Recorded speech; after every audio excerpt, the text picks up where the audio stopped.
Christine Lisi. Colts coach Shane Steichen called the decision to bench quarterback Anthony Richardson in favor of Joe Flacco a tough one, but made in the best interest of the team. He noted Flacco will be the starter going forward because he gives them the best chance to win right now. Steichen also said they're not giving up on Richardson, who moves to a backup role. Dodgers again tonight have a chance to claim their second World Series title in 5 years and 8th all-time when they visit the Yankees in Game 5. 1+ for LA, it didn't use its high-leverage relievers in last night's loss. ESPN MLB reporter Jeff Passan. They have Jack Flaherty on the mound, who's been really good for them, and they have a locked and loaded and rested bullpen. And so I think the advantage is still distinctly with the Dodgers, but if the Yankees can pull this one off tonight, all of a sudden, a series that looked like it was going to be a laugher gets very, very interesting. Jeff Passan on the Pat McAfee Show. Yankees start Garrett Cole tonight, their ace. Game 5, 7 Eastern, ESPN Radio. NHL Oilers captain Connor McDavid out 2 to 3 weeks because of an ankle injury. Why pay more for a great shave? Choose Barbasol, America's #1 brand of shaving cream. Barbasol's thick and rich lather gives you a close, comfortable shave for just half the price of gels. Barbasol.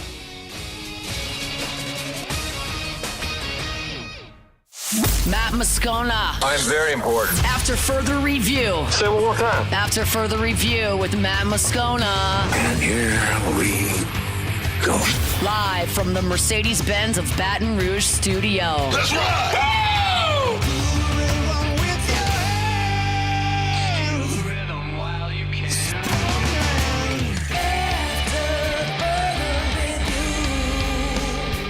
And off we go. Welcome aboard. Glad you're with us.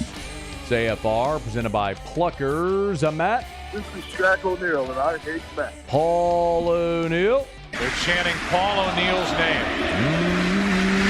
Yes, sir. And Mr. Toby Tom Plate.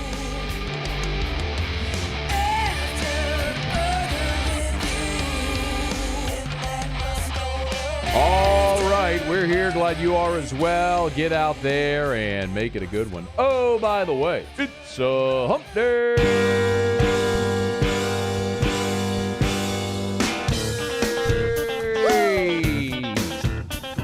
Yep. It's hump day. Let's hump, everybody. Mike. What day is it, Mike? Garrett Dellinger's got a high ankle sprain. Hump day. Will he play against Bama? It's hump day. We'll talk about it. Mike. What day is it, Mike? Derek Carr sighting at Saints practice. Hump day. Will he play against Carolina? It's hump day. We'll talk about it. Mike. What day is it, Mike? Saints headed to Carolina. Hump day. We'll go there next hour. It's hump day. Russ Mitchell, hour 3. Mike. What day is it, Mike? Taylor Calandro in just a smidge. Hump day. Talking booze. It's hump day. We got a lot to do. Let's get going here. Glad you're hanging out. All right. All right, let's begin as we do every single day. It's time to pop the top on another edition of AFR with Bud Light. Drink easy.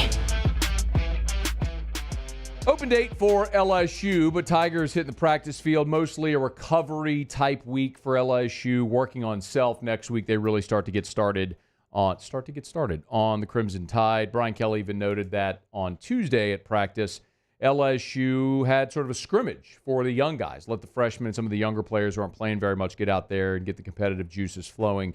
One big question involved Garrett Dellinger. As we know, the senior left guard exited the game against Texas A&M late in the second quarter. Brian Kelly was asked for an update. Here it is.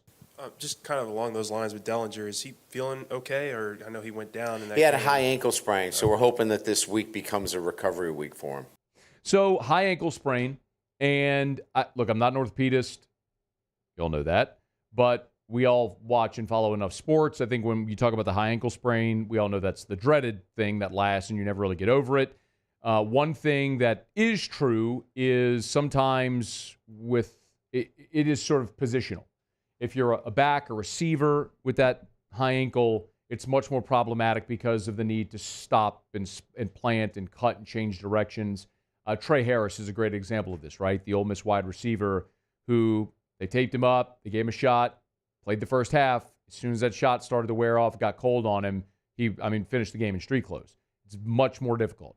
For a lineman, you can kind of immobilize that thing, tape it up, and then you're just sort of playing in a phone booth. I'm not saying it's easy or doable even, but it's easier than it is a quarterback, a running back, a receiver. So we'll see where that leads Garrett Dellinger.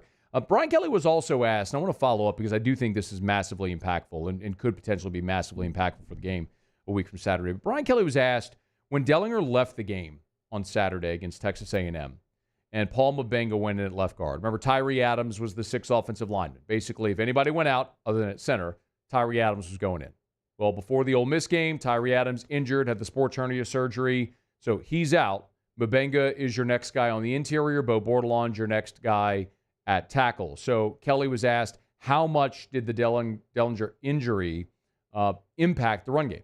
Look, he's the starter, but one guy going down did not affect the running game to the level that it did. Certainly, as I mentioned earlier, there are bits and pieces to it. We did not win some individual matchups. We made some mistakes uncharacteristically from some other guys that are on the offensive line. And quite frankly, we made some choices to run into boxes that were not conducive. It was a little bit of all those things. I'm not disagreeing with Brian Kelly. As a matter of fact, I think he's probably right. I don't think you look at LSU's inability to run the ball in the second half and say, well, Garrett Dellinger went out, and that's why you couldn't run the ball. This is a team through 8 games that really all save 2 has struggled to run. I guess, you ran it well against South Alabama. You ran it well against Arkansas. You ran it well in the second half against South Carolina when Caden Durham kind of got going. But by and large, it's been a struggle to run the ball. As we know, LSU's 111th in the country in rush offense. But I will say this, with respect to Garrett Dellinger and the impact, if he's not able to go against Alabama. Garrett Dellinger has played in 41 games over 4 seasons, now into his 4th season. 41 career games. He has started 30 career games. So, yes, I think it is massively impactful if you're replacing Garrett Dellinger, who's a 4-year starter, with a guy like Paul Mabenga, who is seeing his first real action. As a matter of fact, Paul Mabenga on the season has played 92 snaps on the entire season. I mean, Garrett Dellinger has started 30 times. And for what it's worth, I know we talk about Pro Football Focus here, and I always throw the caveat, Pro Football Focus is a metric. It's not the metric. It's just something to consider. What if I told you that according to Pro Football Focus, Garrett Dellinger is LSU's highest graded offensive lineman? Garrett Dellinger's offensive grade overall is a 76.4. The next highest graded offensive lineman is Will Campbell at 72.7. Miles Frazier's at 66.9. Big drop Emory Jones at 55.6. Then big drop DJ Chester 49.7. For what it's worth, Paul Mabenga is at 53.0. So Dellinger at 76.4 overall offensive grade is your highest graded offensive lineman by Pro Football Focus. Oh, by the way, if you're just looking at run grades, Will Campbell 72.9, Dellinger 72.3. They're what and what as your top 2. The next highest is Miles Frazier at 60.7. I know that's a lot of numbers. Don't expect you to memorize him. Just understand, if you take nothing else away, Garrett Dellinger, according to Pro Football Focus, is your highest graded lineman, and he and Will Campbell are neck and neck when you're just talking about run blocking grades. So, yeah, I do think it's impactful if you don't have Garrett Dellinger out there. And, oh, by the way, Paul Mabenga's run blocking grade is a 43, which would be by a mile the lowest among all the starters, provided he starts against Alabama. So I don't know what they're going to do. Oh, look, the great news is from the injury this past Saturday until the game a week from Saturday, you got 14 days. You got 14 days to do nothing but let Garrett Dellinger get rest, treatment, get that thing as healthy and healed as possible to be able to try to go play for 3 hours against Alabama. We'll see if he can. I don't know if he can or if he will. But the other part of it is when you've played in 41 games and you've started 30 times, what's Mike D's old line? Practice is for the unskilled. I don't think I need Garrett Dellinger at practice. I'm not saying he never needs to practice. What I'm telling you is I would rather 80% Garrett Dellinger, who's started 30 times and played in 41 career games in this game against Alabama, than 100% Paul Mabenga with 2 weeks to prepare. So see how close they can get Dellinger to health and if they're able to have him, because I do think it's impactful. And I'll mention this again, and you're probably going to hear me say this a lot between now and the Alabama game. Yes, LSU has struggled to run the football. That's undeniable.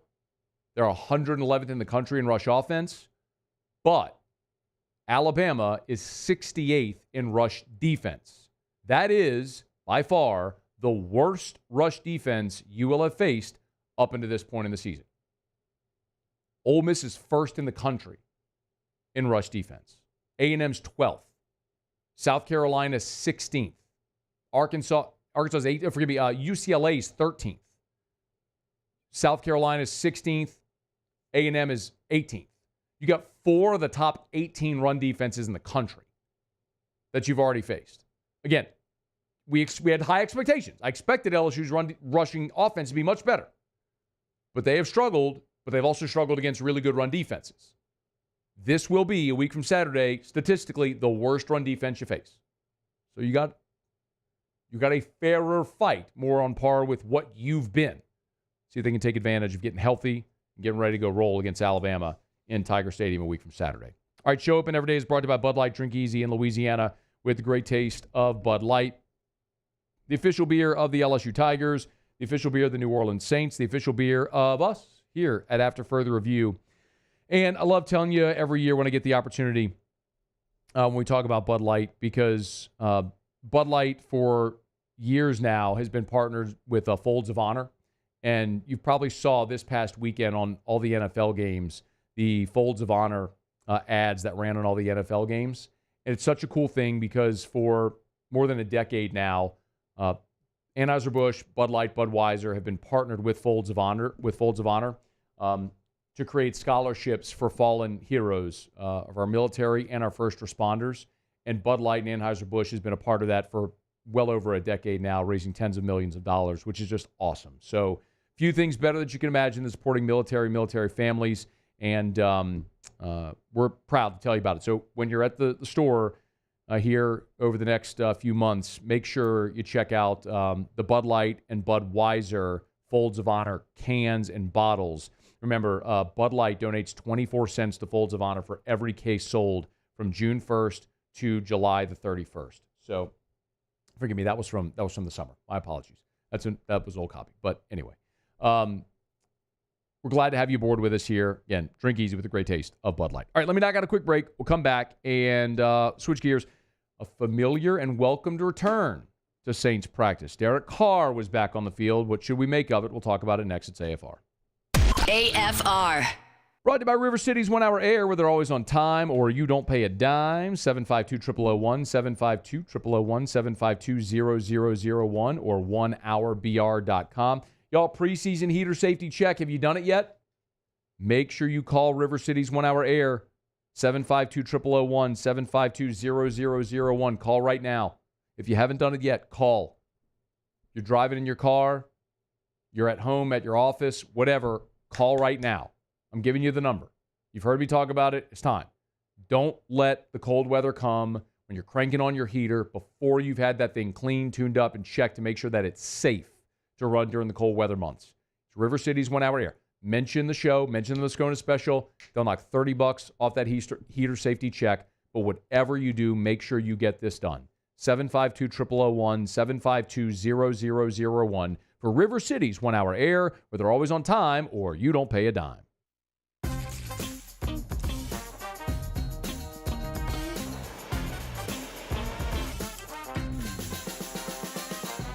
The best kept secret in town is out. Discover Tallulah at the Renaissance Hotel on Bluebonnet. There it is, the extra mile on the border of for those willing to go further, like vans customized for work or play, with safety and tech to keep you connected. Supported by a 5-star sales, service, and finance team, and backed by the 1-star you know. So go the extra mile. It's never crowded. because so few have what it takes to go there. Mercedes-Benz Vans.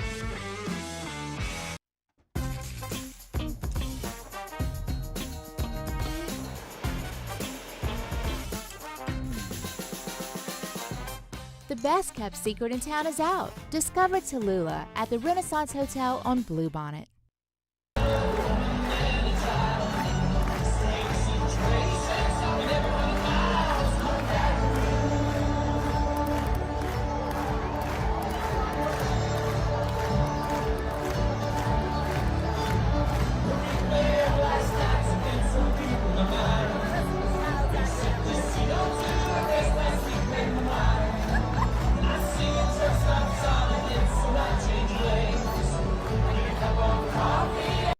At Luba Workers' Comp, our journey began over 30 years ago with a simple belief: our clients come first. At Luba, our business has always been focused on people, not policies. Through every success and challenge, we've continued to grow because we've stayed true to our values, committed to providing you with genuine dependability. Because your well-being is more than a priority.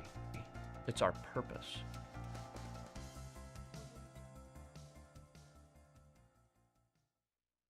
Dylan Cruz here to tell you about Six Rings Baseball and Softball Camp. If you live on the North Shore and play ball, go to Six Rings Camps with former LSU assistant coach Dan Canaveri. His knowledge is second to none, and your child will improve and have fun doing it. Camps were held at Coquille Park and Six Rings Academy in Covington with 4 sessions over the summer. Full day and morning only sessions are available from ages 7 to 13. Go to sixringsbaseball.com or call 985-206-9096.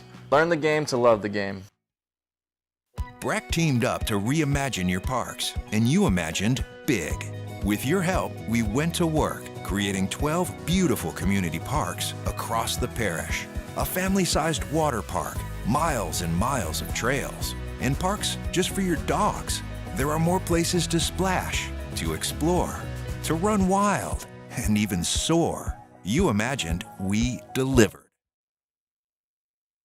After Further Review with Matt Moscona, presented by Plucker's Wing Bar. Open till midnight or later every night of the week, where every Monday is all you can eat wings. Plucker's Wing Bar.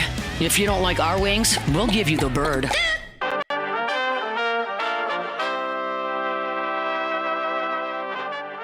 know you guys are going to ask me. I mean, Derek, participated in practice. We had him on a little bit of a pitch count today, but he did well. And I think signs are optimistic for the weekend. Dennis Allen, Wednesday afternoon after the Saints practiced, announcing something that we had all kind of anticipated. The attendance report from our guy Ross Jackson over at LouisianaSports.net noted that Carr was back at practice, which is great to see. As we've said all along, look, this team, the 2024 New Orleans Saints, are better with Derek Carr. You are better with your starting quarterback. That should go without saying. We can all have the conversation of what this team's ceiling is, health or not. I think I've been pretty outspoken about that. Not really a lot of ambiguity with where I stand on the issue and the matter. But yes, I want Derek Carr healthy. Want to see him out there. Want to see the Saints play at their best. So looks like they might get him back there. Allen was also asked about the backup because, I mean, when Carr was injured against Kansas City, it was Jake Haener. But whenever Carr was out, it was Spencer Rattler that started 3 weeks. So what's the deal? Will Jake be the backup when Derek's back? Yeah, that's probably the direction that we're gonna go. Yeah. Okay. It's interesting, and I would love to know maybe a follow-up as to why they've made the decision to make Haener the backup in these situations, like they did against Kansas City. But when they had the opportunity to name a starter for 3 weeks, it was Spencer Rattler. I don't know that it was any proof of performance or anything like that because there wasn't a whole lot from either guy to write home about. But the Saints are getting healthier, and that's fantastic to see. Dennis Allen had a little more to say, which we'll get to here in a second. But also of note is that the Saints did open up the 21-day practice window for Nephi Sewell and Shane Lemieux. So if you're not familiar with how that works, I'll try to oversimplify it because they were on IR, but with designation of return. Remember, Sewell tore his ACL last year, and Lemieux started a game after Eric McCoy was injured. He started the Falcons game, and then he was injured, and then they sort of shuffled from there. But when you go on IR with the designation of return, when they open your practice window, you have 21 days. And in those 21 days, you have to be signed back to the active roster. I mean, you have to take one of the 53 active roster spots if you're going to be added. So because they have opened that 21-day window, you would assume that Lemieux and Nephi Sewell would both be available here sometime in the next 3 weeks.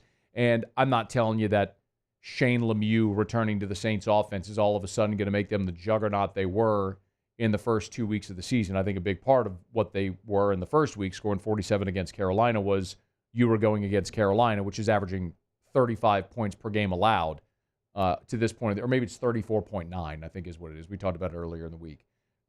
They're one of the worst defenses we've ever seen. So that helps. But, yes, you want depth.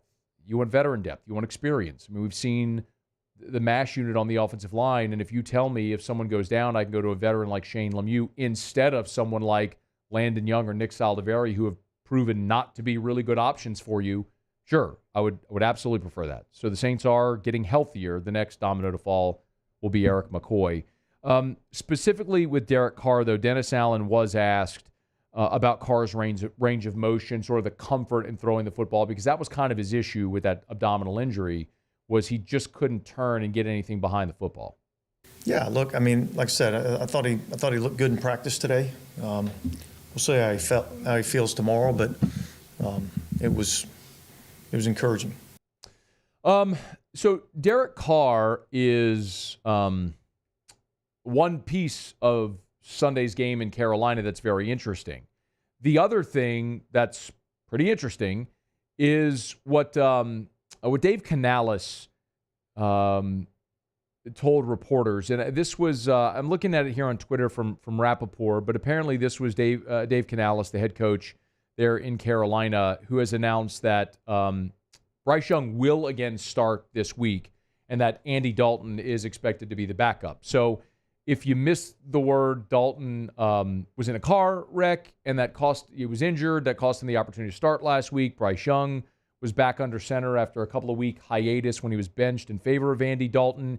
And so now they're going to stick with Bryce Young, seemingly, who didn't play particularly well against New Orleans in week 1. Canales was asked on Monday, this is before he made the announcement that Bryce Young was going to start. Canales was asked about improvements from Bryce Young. So remember, he started the season. They were miserable. He got benched. So they saw him again. He threw for over 200 yards for the first time this season. And so Canales was asked sort of in context. Young had a couple weeks to sit and watch. Now he's back in. Did you see any improvements from the beginning of the season? I thought he had some excellent drives. I thought he had some excellent throws in there. I think the offense will be the first to tell you, there were some things all across the board, in the run game and the pass game, and we're just asking Bryce to do his one part of it, and I thought he did a pretty good job of that today. Panthers are the worst team in the NFL by a wide margin. So much so that the Saints are mired in the longest losing streak they've had in 20 years. They're still a touchdown favorite in Carolina. And remember, Carolina also just traded away its best receiver. One more thought on that, but real quick, Dennis Allen, no, forgive me. No, we're good. We're good. I would say this with respect to how Carolina has handled their business. You can look at Carolina and the struggles they're going through. And I think a lot of it is to be expected. Carolina's done what I think a lot of people here wanted the Saints to do. They hit a full reset of their franchise. They traded up to the number 1 overall pick to take Bryce Young. And the jury is very much out on that. I mean, he has not been impressive. But at the same time, you could also look at Carolina and understand that they traded Brian Burns. They traded DJ Moore. They traded Christian McCaffrey. Like, they looked at every asset they had and said, who can we trade? Who has value to where we can get younger and more affordable and hit the reset button on our franchise? They just traded Deontay Johnson, their best wide receiver. So I understand Carolina stinks, and it is very difficult to look at that if you're a fan or someone within that organization where there is expectation of performance and results and winning, but I don't know how you can expect to win and have great on-field results when you've turned over your coaching staff 3 times in the last 4 years. You traded away Brian Burns and DJ Moore and Deontay Johnson and Christian McCaffrey. Like, you've traded away all of your young assets, all of your assets, essentially, to get draft capital, to try to get younger and reset your franchise. I'm not telling you it's going to work, because a big part of that is you have to hit on those draft assets. I mean, look at a team like Cincinnati, which was miserable for a decade, or Cleveland. The Jets, who continuously draft the Bears at the top of the draft, but when you keep missing on your picks at the top of the draft, you never get any better.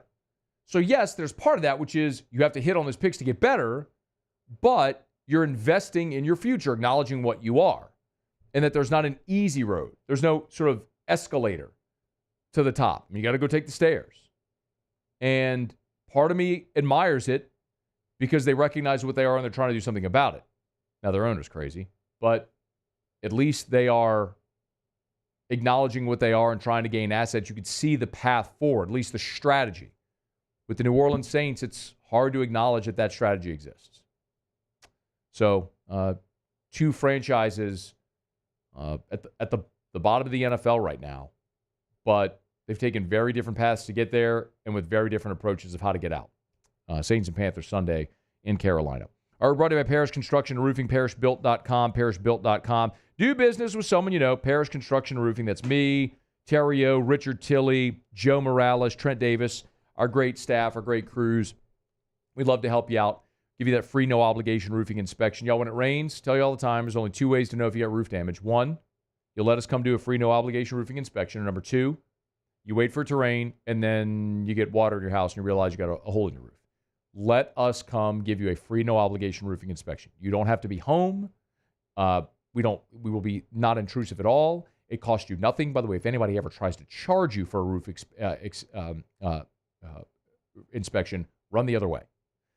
It's Parish Construction and Roofing, parishbuilt.com, not just residential, but also commercial. Our guy, Matt Pearson, our commercial roofing manager, is just awesome. We hired him from the state of Florida. He spent 30 years doing commercial roofing along the Gulf, and I'm not sure there's anything that Matt hasn't seen over the course of his career. So whether you need a commercial roof replacement or you're trying to avoid the giant cost of replacing your commercial roof, we can help you with our maintenance program maintain your roof, to extend the life, to avoid the giant costs. And by the way, all roof maintenance is tax deductible. Let us help you out. It's Parish Construction and Roofing. Parishbuilt.com, parishbuilt.com. Do business with someone you know. Parish Construction and Roofing, parishbuilt.com.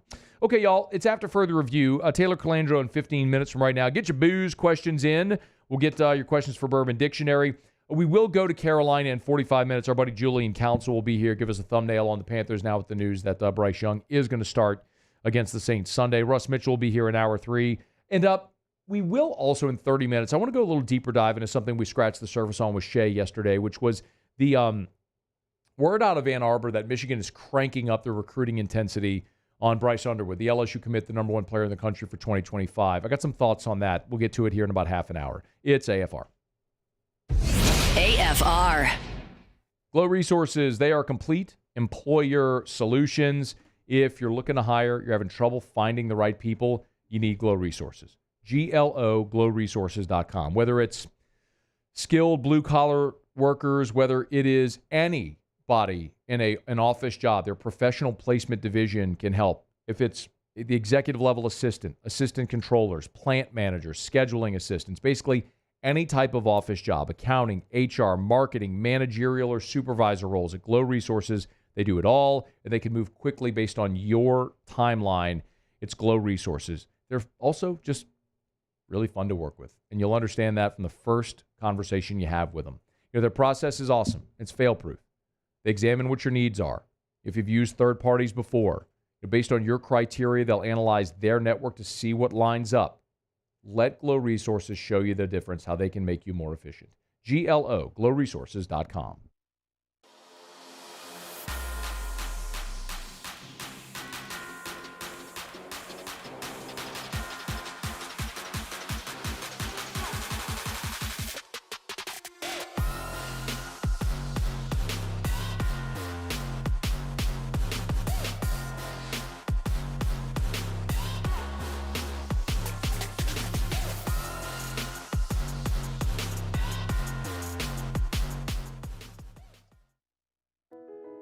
I've been doing business with Luba for 25 years. They're dependable, trustworthy. It's just the attention to detail with our clients. Our folks have years and years of experience. They're highly trained professionals, but many companies have that asset. What I'd like to think makes Luba a bit different is that we use those talents in a way that truly is dedicated to serving the needs of the folks who depend on us. Jerry and Benny Payne began Central Plumbing Company out of their driveway in Tanglewood Subdivision. 50 years later and 4 generations down the road, we continue to serve Baton Rouge and the surrounding areas for all of their plumbing needs. Residential, commercial, industrial, or hospitality, Central Plumbing is here 24/7, 365. We want to thank our customers, family, and friends for 50 years of success. And looking forward to 50 more. Gulf Coast Office Products is a nationally recognized Savin office equipment dealer based right here in Louisiana. Over 100 employees strong, Gulf Coast has the boots on the ground to support all vertical markets from education, engineering, legal, and finance. With the latest in office technology from desktop to production segment units, Gulf Coast and Savin have the perfect fit for you. Call 225-756-2644. That's 756-2644 for Gulf Coast Office Products.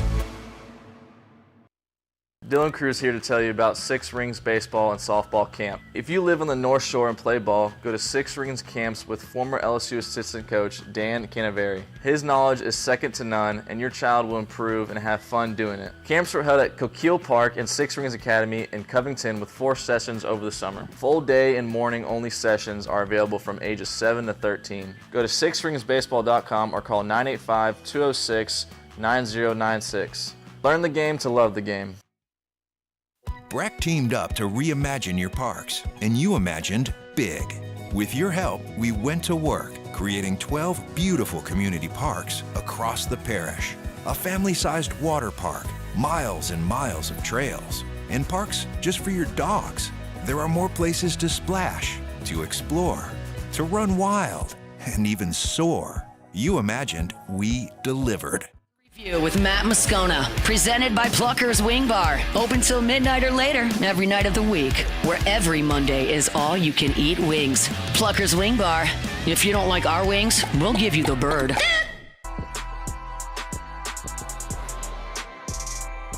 All right, rolling along. Glad you're here. We'll go around the SEC in just a sec. Get the Bourbon Dictionary with Taylor about a dozen minutes from right now. So get your booze questions in. Email us, tweet us, text us in the 225-396-4400, 396-4400, or you can jump in the Bayou Forward YouTube chat on the Watch 104.5 ESPN YouTube channel. Thanks for being there on YouTube. If you are watching on YouTube, please smash the like button. Thanks for those watching on WBTR as well. It's Cable 19 in Baton Rouge. Something that happened about a month ago that is just now being reported is Beth Rex has left the LSU football program. If you don't know the name, Beth Rex had the title of Associate AD and Chief of Staff. The easiest way I could say it is she oversaw all aspects of the program. She was Brian Kelly's sort of right hand from his time at Cincinnati. She was there for all 12 years at Notre Dame, and then she came with Brian Kelly from Notre Dame to LSU. And as best I understand it, is that when LSU brought Austin Thomas back, a lot of Beth's roles or her responsibilities maybe were restructured or taken or reassigned. And I think as that was starting to happen, maybe there was just a little, I don't know the word used. I don't want to use any word like a resentment or anything. I don't think that's the case. I don't mean to say that at all. It's just to say that her responsibilities have kind of been reassigned, and so she looked elsewhere, and so she left. So she resigned. That was, I heard that about a month ago that Beth Rex resigned. But Brian Kelly today was asked on the SEC coaches teleconference about Beth Rex resigning and what that means for staff responsibilities and all that stuff. It really doesn't. We've shifted some responsibilities internally, and we'll look to augment the staff after the season, but very little change relative to the day-to-day. We've asked some support staffs to pick up a little bit more responsibility during the season, and then we'll look to augment the staff at the end of the season. So again, there's a lot there that maybe if they want to talk about on the record, they can. But as best I understand it, is a lot of the responsibilities changed when Austin Thomas came back, and he, of course, took on a lot of the responsibilities as the GM or associate AD or however you want to have the titles. And I think you're just looking for elbow room at the table, and so Beth Rex is leaving for another opportunity. It's just odd, I think, for a lot of people because Beth Rex had been with Brian Kelly for so long. From Cincinnati to all 12 years at Notre Dame, then to LSU now for 3 years. It had just been a long run for it to go the way it did. But anyway, as you heard him say, I don't know that it changes a tremendous amount because it's like they've already been operating as such. Okay, it's after further review. Glad you're here with us. We're brought to you by Lee Michaels Fine Jewelry, lmfj.com. Lee Michaels Fine Jewelry. Thrill her with a gift in the red box from Lee Michaels Fine Jewelry. Maybe got a birthday, an anniversary coming up. We always talk about their gorgeous diamonds for engagement rings, but so much more. Watches and pendants and cufflinks and gorgeous jewelry for both men and women. You check it out. They even have select gifts under $100 if you want to check that out at Lee Michaels Fine Jewelry, lmfj.com. Gentlemen, thrill her with a gift in the red box from Lee Michaels Fine Jewelry, where you will always get the Lee Michaels experience. lmfj.com, lmfj.com for Lee Michaels Fine Jewelry. Okay, let's go around the SEC. Around the SEC, bringing you the biggest news from the nation's best conference. Texas A&M! Mike Elko has revealed a timeline for a decision on Connor Wegman and Marcel Reed. They have not yet decided who they're going to start, and he said they're going to get through the week to then try to figure it out. Before the Missouri game, if you remember, that's when Wegman was coming off of injury. They made the decision on Thursday that they were going to start Wegman. They just didn't tell anybody. So stands to reason the two quarterbacks may know on Thursday who will be under center for the game at South Carolina. The Missouri Tigers. Eli Drinkwitz gave an injury update for Brady Cook, said they're taking a cautious approach with him. Of course, Cook started the game against Alabama but could not finish. Careful with him how he might be back. He was asked if Cook would be out for the rest of the season and said that they do expect him back at practice at some point on Wednesday. So out for the season certainly doesn't seem to be the case, but remains to be seen when Brady Cook might be able to return to the field. The Arkansas Razorbacks. Sam Pittman gave an update on Rodney Hill and Jaquindon Jackson, a couple of running backs that have suffered injuries. Pittman said he expects Rodney to be available for the Ole Miss game this weekend. So they'll probably put him as questionable. As for Jaquindon, he'd be on the doubtful list. So Jaquindon Jackson had that ankle injury re-aggravated against LSU. Looks like he might miss this week against Ole Miss. The Texas Longhorns. Andrew Makuba, Steve Sarkisian, said he's dealing with a left knee injury and is, quote, on the mend. He's a safety. He's a transfer safety there at Texas. Week before Texas's matchup against Florida, Makuba still on ice but getting better. Didn't play against Vanderbilt this past Saturday after suffering the knee injury in the Georgia game. The Auburn Tigers. And Auburn is set to hire Georgia Southern AD Jared Benko as executive deputy AD. Ross Dellinger with the news first. Apparently Benko will focus on Auburn's transition in the revenue share era, so that'll be his responsibility. He was the one responsible for hiring Clay Helton as the football coach at Georgia Southern. All right, there you have it. That is Around the SEC. We're glad you're with us. Hump Day Show is brought to you by Pluckers, Nicholson, Bluebonnet, Dine and Carry Out or Delivery. Remember, eat wings, drink beer, watch sports on TV, and every Wednesday, play trivia. Nicholson and Bluebonnet. Pluckers, if you don't like our wings, we'll give you the bird. All right. Glad you're hanging out with us here. Remember, you can text the show on the 225-396-4400, 396-4400, 396-4400. LSU basketball rolled all over Loyola of New Orleans, an exhibition game on Tuesday night out at the Maravich Center. Matt McMahon, after the game, talked about the win, and it was a pretty impressive win. Listen, to be very clear, I mean, you're talking about an SEC school against an NAIA school. So you didn't anticipate this exhibition to be particularly competitive, but you wanted LSU to get out there and certainly see some of the new guys and have a chance to go play together. So Jordan Sears is the one of the transfers that turned a lot of heads. Jai Bailey, Cam Carter, Robert Miller, the freshman. Jalen Reed was the other starter as well.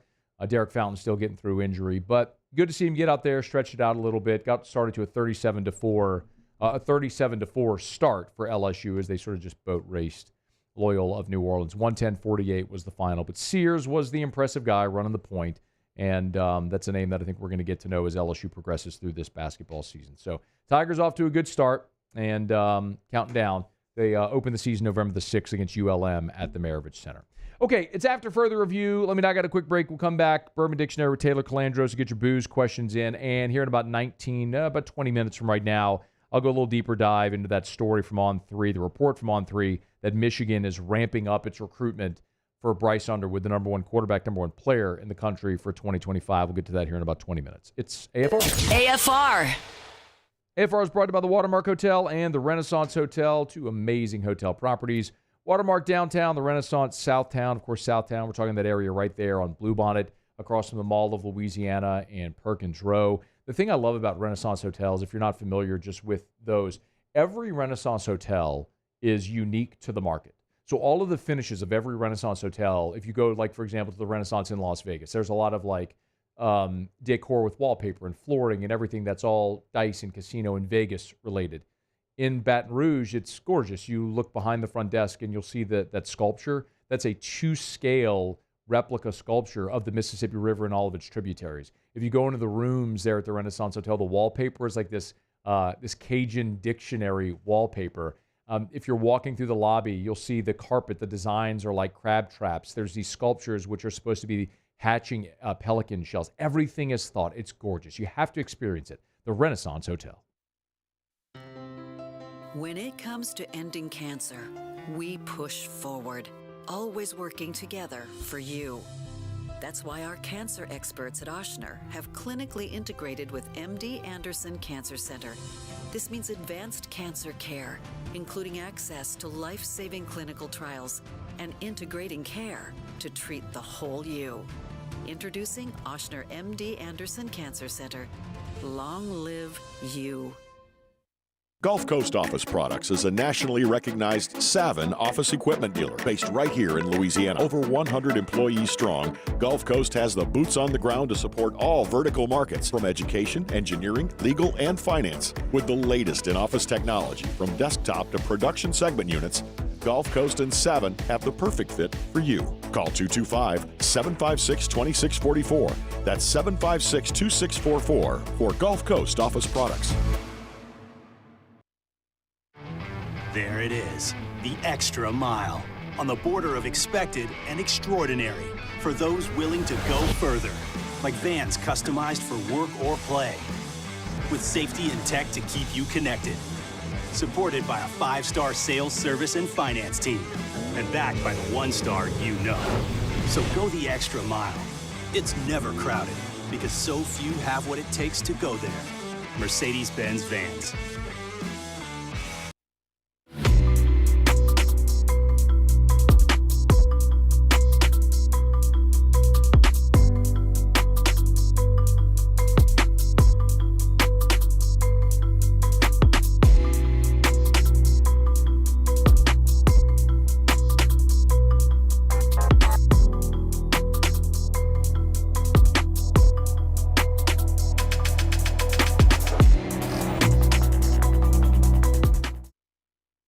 At Luba Workers' Comp, our journey began over 30 years ago with a simple belief: our clients come first. At Luba, our business has always been focused on people, not policies. Through every success and challenge, we've continued to grow because we've stayed true to our values, committed to providing you with genuine dependability. Because your well-being is more than a priority. It's our purpose.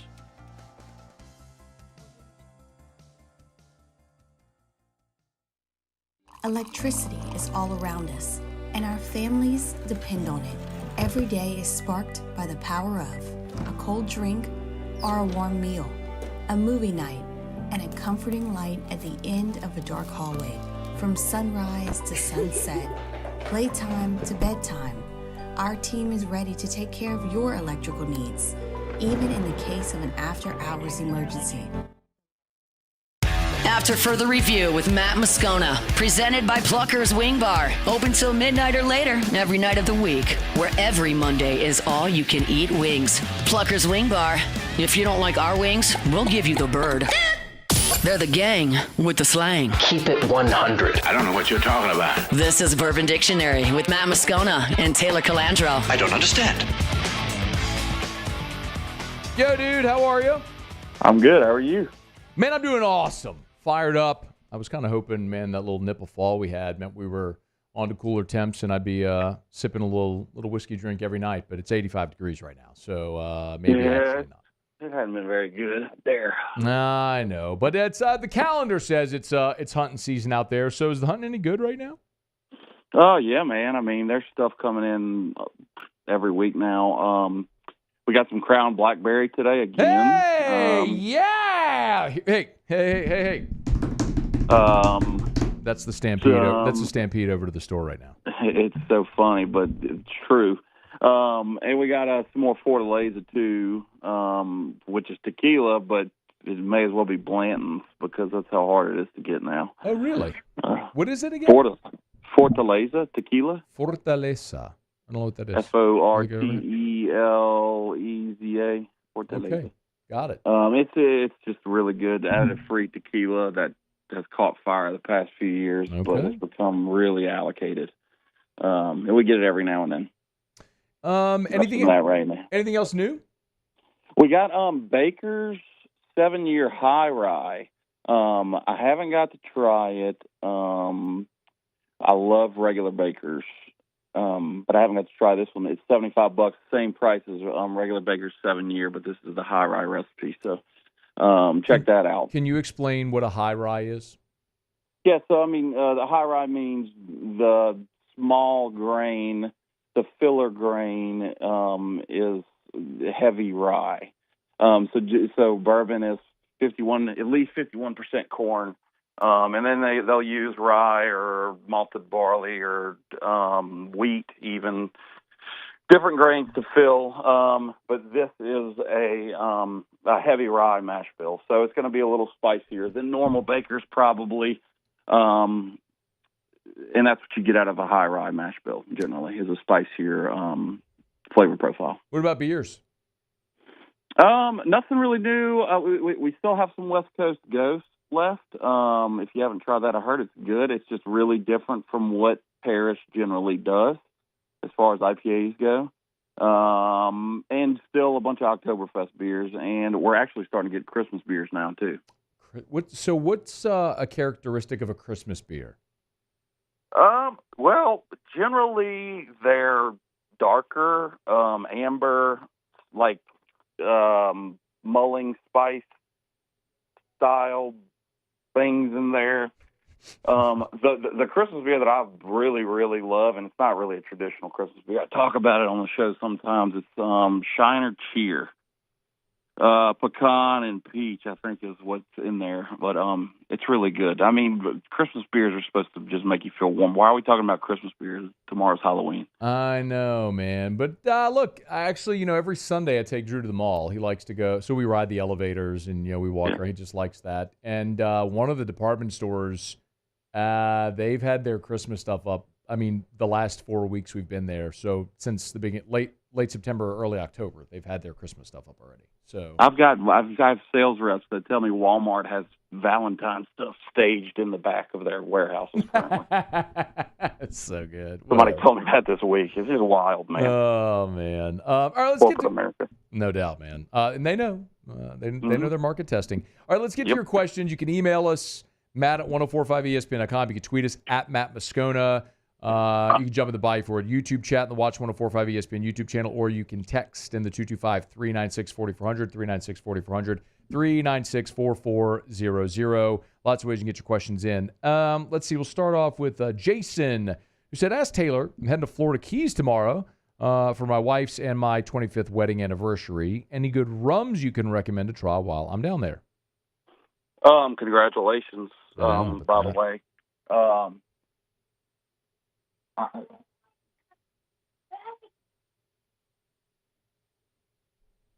Well. Hey, can you hear me? There it is. You were gone, but you came back. There you are. Hey, sorry. The question was about rum. Yeah. So 25th my wedding phone anniversary. cut out. No, you're all good. What any rums that he should try while he's down there? I know you're a rum guy too. Down in the Keys. I've never been to the Keys, but there's got to be a ton of rum down there, if I would imagine. Try a Foursquare. If you see a Foursquare, if you see a Foursquare rum down there. Somebody asked how about you come be a guest on our bourbon show? I could follow up on that if you want me to. Do you want to be a guest on a bourbon show? Sure, maybe. Okay. All right? Jamie said, with winter approaching, what's a must-have in the bourbon world? Oh man, as far as new releases go, I'm trying to think. Penelope is putting out some age-stated estate stuff. I've read really good stuff about it. That's something I would keep an eye out for because there's not a lot of it floating around. That's kind of off the beaten path a little bit. But Penelope's picking up traction and becoming pretty allocated. So the estate collection from Penelope is something I would be looking out for. Heaven Hill, is it the grain? I can't remember what the estate grain collection. I think that's what it was. Those will be floating around too. But anything allocated this time of year, this is when the stuff really picks up as far as getting allocated whiskey. I would keep my eyes peeled. Anytime you see anything, grab it because it's not going to be there long, especially this time of year. Somebody asked me for a replacement for Eagle Rare as it's getting harder to find. What would you recommend for someone that likes Eagle Rare but can't find it and they want something maybe that's comparable as far as a profile?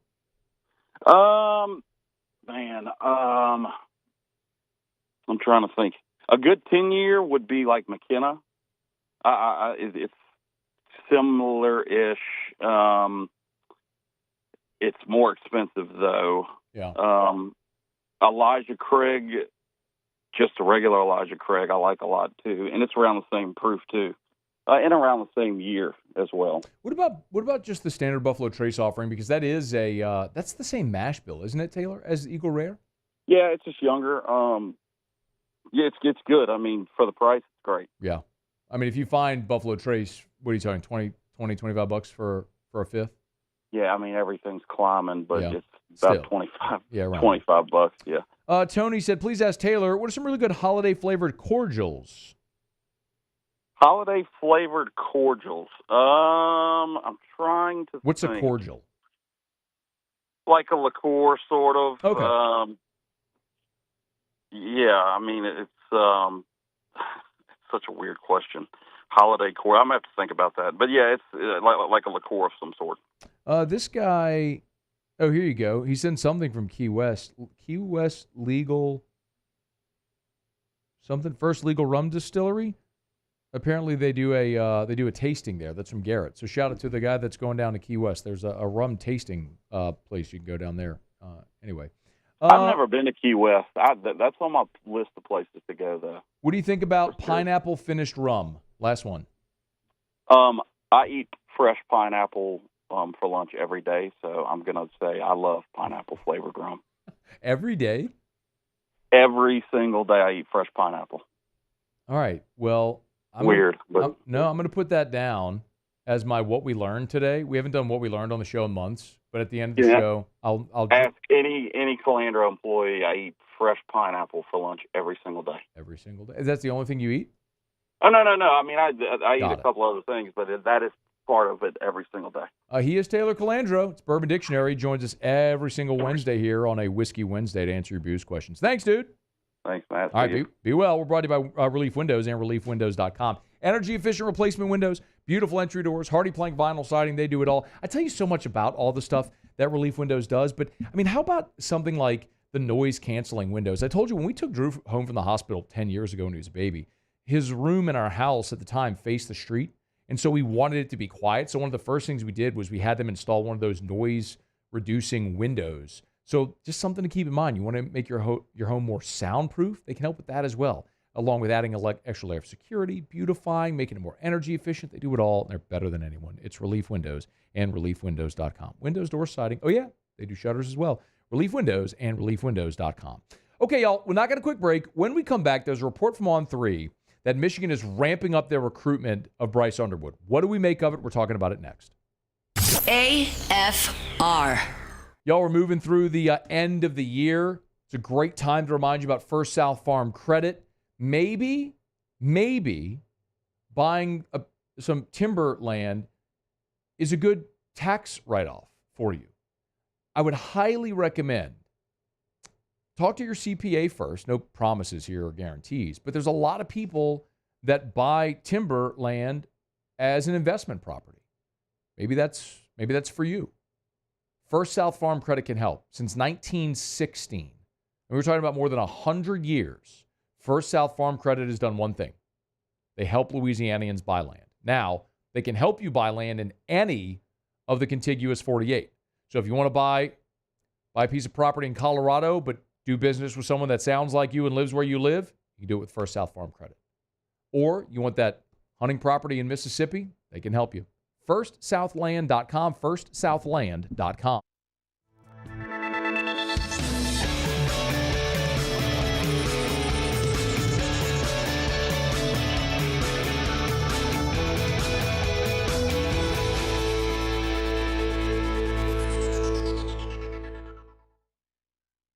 At Atmos Energy, our Smart Choice solutions help customers save energy and emissions with rebates up to $500 off high-efficiency natural gas appliances, smart thermostats, and weatherization upgrades. Together, we're fueling our energy future.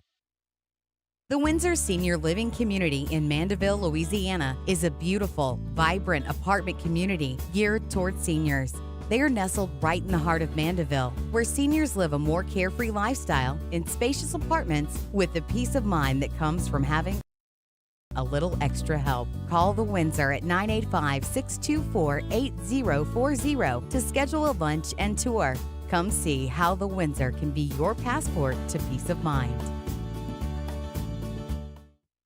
Hey, it's Matt Moscona. For years, you've heard me tell you about Insurance Network of Louisiana, helping you find better coverage for less money. But it's not just for your home and auto. They also offer commercial properties. So, retail stores, professional offices like doctors, dentists, attorneys, clothing boutiques. Insurance Network of Louisiana can find you better coverage for less money. They service the entire state of Louisiana, and they're local. So call today at 293-0450 or lainsurance.net.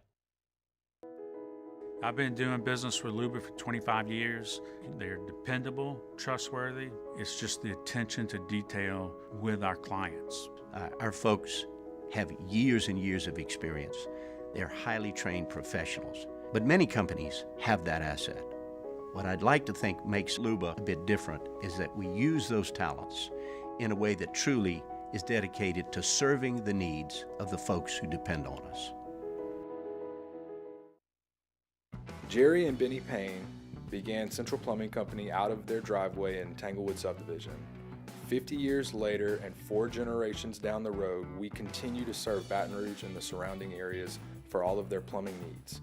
Residential, commercial, industrial, or hospitality, Central Plumbing is here 24/7, 365. We want to thank our customers, family, and friends for 50 years of success. And looking forward to 50 more. Gulf Coast Office Products is a nationally recognized Savin office equipment dealer based right here in Louisiana. Over 100 employees strong, Gulf Coast has the boots on the ground to support all vertical markets, from education, engineering, legal, and finance. With the latest in office technology, from desktop to production segment units, Gulf Coast and Savin have the perfect fit for you. Call 225-756-2644. That's 756-2644 for Gulf Coast office products. Dylan Cruz here to tell you about Six Rings Baseball and Softball Camp. If you live on the North Shore and play ball, This is SportsCenter. I'm Christine Lisi. Joe Flacco's the Colts starting quarterback going forward because he gives them the best chance to win right now, according to coach Shane Steichen. Also said the decision to bench Anthony Richardson and turn to Flacco was his, added they're not giving up on Richardson, now in a backup role. Dodgers up 3-1. Start Jack Flaherty in the potential clincher in Game 5 of the World Series tonight against the Yankees. It's Garrett Cole for New York. Since the Yankees bullpen has been used heavily the first 4 games, it's crucial for Cole to pitch well and go deep into the game. Keep an eye on one thing with the Yankees ace tonight, notes ESPN MLB analyst Jessica Mendoza.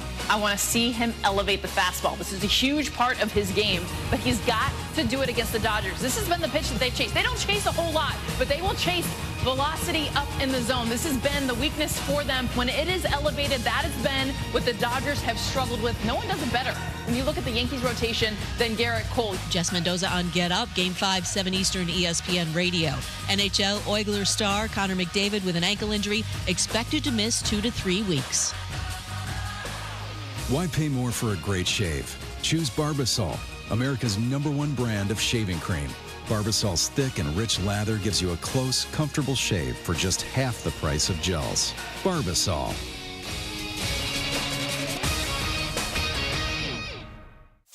Matt Moscona. I'm very important. After further review. Say one more time. After further review with Matt Moscona. And here we go. Live from the Mercedes-Benz of Baton Rouge studio. Let's ride! Go!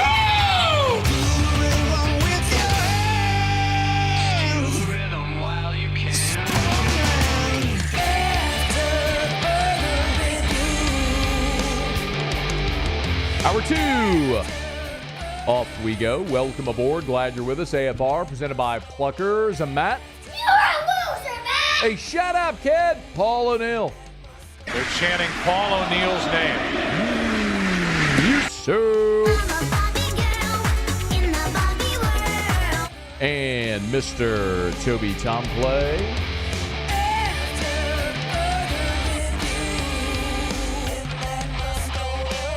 All right, we're here glad you are as well. Get out there and make it a good one. We'll head to Charlotte in 15 minutes. Julian Council will be here, covers the Panthers, preview the game a little bit if you missed the news. Dave Canales has announced Bryce Underwood will start on Sunday against the Saints. Excuse me, did I say Bryce Underwood? Looking at his name on my screen. You did. Yeah.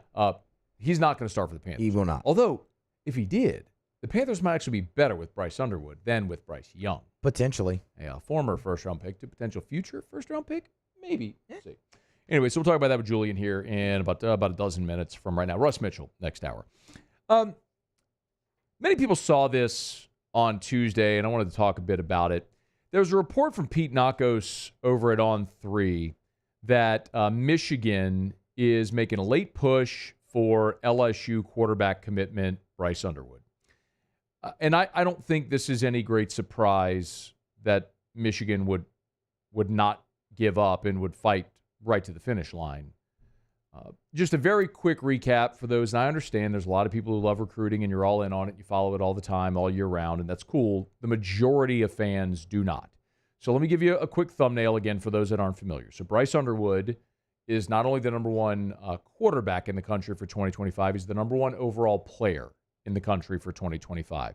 He's out of Belleville High School in Belleville, Michigan. It's about half an hour from Ann Arbor. He's 6'4", 214. He's a consensus 5-star in the composite, the #1 player, #1 quarterback. And when you look at his rating, not his ranking, his rating, he is on par with what would be the highest rated players ever to show up at LSU. Guys like Leonard Fournette and Derek Stingley and Eric Gilbert. So this is a massive, massive prospect on so many levels. It's not just getting, your quarterback commitment for the class. This is like the guy that everybody wants, including the hometown Michigan Wolverines. Bryce Underwood has been committed to LSU for almost a year now. He committed last January, so it's been about 300 days since he committed to LSU, and he has been firm to LSU. But there's this report from Pete Nakos with about 5 weeks until the early signing period that Michigan is dramatically ramping up their recruitment efforts for Bryce Underwood. They note that head coach Sharon Moore has increased the dialogue with Underwood's camp. And as a matter of fact, the Michigan On3 site is reporting that Dave Portnoy, the Barstool founder, has had meetings now with the Michigan NIL folks and the coaching staff. Part of Portnoy's ask is that he wants, in exchange for a $1 to $3 million commitment in an NIL deal, he wants the deal to include marketing with Barstool. Get it? Smart. He's a good businessman. All that stuff. So all that makes a lot of sense.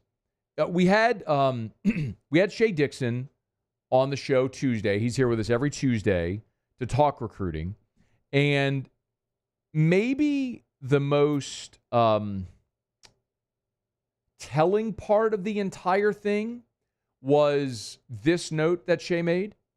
Bryce has not visited Michigan's campus in a recruiting capacity to sit down with Sharon Moore and the staff since he was the head coach. His last visit there was July in 2023 when Harbaugh was the head coach. And then he did take in the Ohio State game a year ago, went with some Belleville teammates, and they all had to leave at halftime, bus back over to Belleville, which is 30 minutes away. So in the span of a year and a half, he's not even sat down with the new staff that's 30 minutes away from him, let alone made visits and official visits and be there for every, anything like that. So there's been no real change in interest. That's pretty telling. If Bryce Underwood has never been on campus since Sharon Moore's been there, hasn't visited in more than a year, this 5 weeks between now and the early signing period, there's a lot of ground to make up in a short amount of time. The NIL piece of it is what's kind of getting everybody's attention, because what On3 is reporting is that Bryce Underwood is going to get a reported $5 million over 3 to 4 years wherever he goes, which would include LSU, meaning LSU has ponied up a very handsome NIL offer for Bryce Underwood. Here was Shea on the Michigan NIL situation. I trust Nakos' reporting. And I also, if you were to have me guess, I would have guessed something in that range. I mean, that's not Nico money when Tennessee went insane. We're also moving into revenue share, more than likely. So how is it all broken down? But it doesn't surprise me. It's believable. And I think that, Michigan is trying to ramp up their NIL efforts, which they've been. Michigan was in a bad spot, and even they were reporting that. So I think only recently have they started to kind of get a little bit of backing as Sharon Moore and them go through a season. What are they, 500? Where it's kind of like, hey, guys, we need some more NIL backing here if we want to get guys. And they've landed a few. I just think that Underwood might be a far cry at this point. For whatever it's worth, Bryce Underwood's father, Jaquan, told On3 in June, I'll quote here, "We try to put cash in the back of the whole situation because whatever his dreams are, we want him to live those out. The money is going to come when he's just living his dreams. I don't want to get it twisted. Money is a huge deal. At the same time, again, man, it's about Bryce being able to turn his dreams into goals. So whatever field he goes in, football, sports, man, I'm great with it as long as he's happy." Okay, that's Bryce Underwood's father. So, yeah, money's important, but we're playing the long game here. He's going to be happy. He'll play great, and the money will come. Okay. And that maps to everything that we've heard all the way through the process. From the Michigan side, I think all you're hoping for right now, and I don't know that this is possible, but from the Michigan side, I think all you're hoping for is to get Bryce Underwood to delay his decision. But look, if Bryce Underwood is going to be an early enrollee and be on somebody's campus in January, then he's got to be a December signee, right? He can't go sign in February. So he's got to decide and sign in 5 weeks. But I will remind you, last year, LSU was able to do something similar with a local kid, Don McKinley, from Acadiana, who was committed to Texas A&M. And LSU's push at the end, after, remember, Jimbo got fired, staff change, it sort of opened things up. They said, hey, just don't sign in December. Just give us a shot. Don't sign in December. Come to your official, all that stuff. He did, and ultimately LSU flipped him. Did the same thing with Terry Bussey, if you remember. They got Terry Bussey not to sign with A&M in December. They put the full court press on. Bussey ultimately stuck with A&M. And a lot of the thought there was, man, A&M had already, remember A&M, LSU had flipped like 4 guys out of that class. They flipped McKinley, Cohen Eccles, Weston Davis, Gabe Relaford. I mean, LSU had flipped 4 guys out of A&M's class, and they were hot on the heels there to get Bussey. And I think the word was A&M's boosters were like, we ain't losing this one. Whatever it's going to cost, we ain't losing this one. And so Bussey, ultimately, his commitment stuck. So maybe this is a situation where Michigan's just trying to say, hey, look, you don't have to sign with us in December, but just don't sign with them. Give us a shot. But again, if he wants to be on campus and go through spring ball, which for all intents and purposes it sounds like he is, he's got to make a decision in December.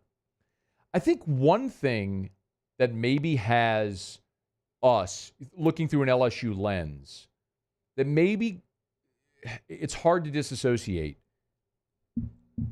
is the feeling associated with someone being 30 minutes from campus.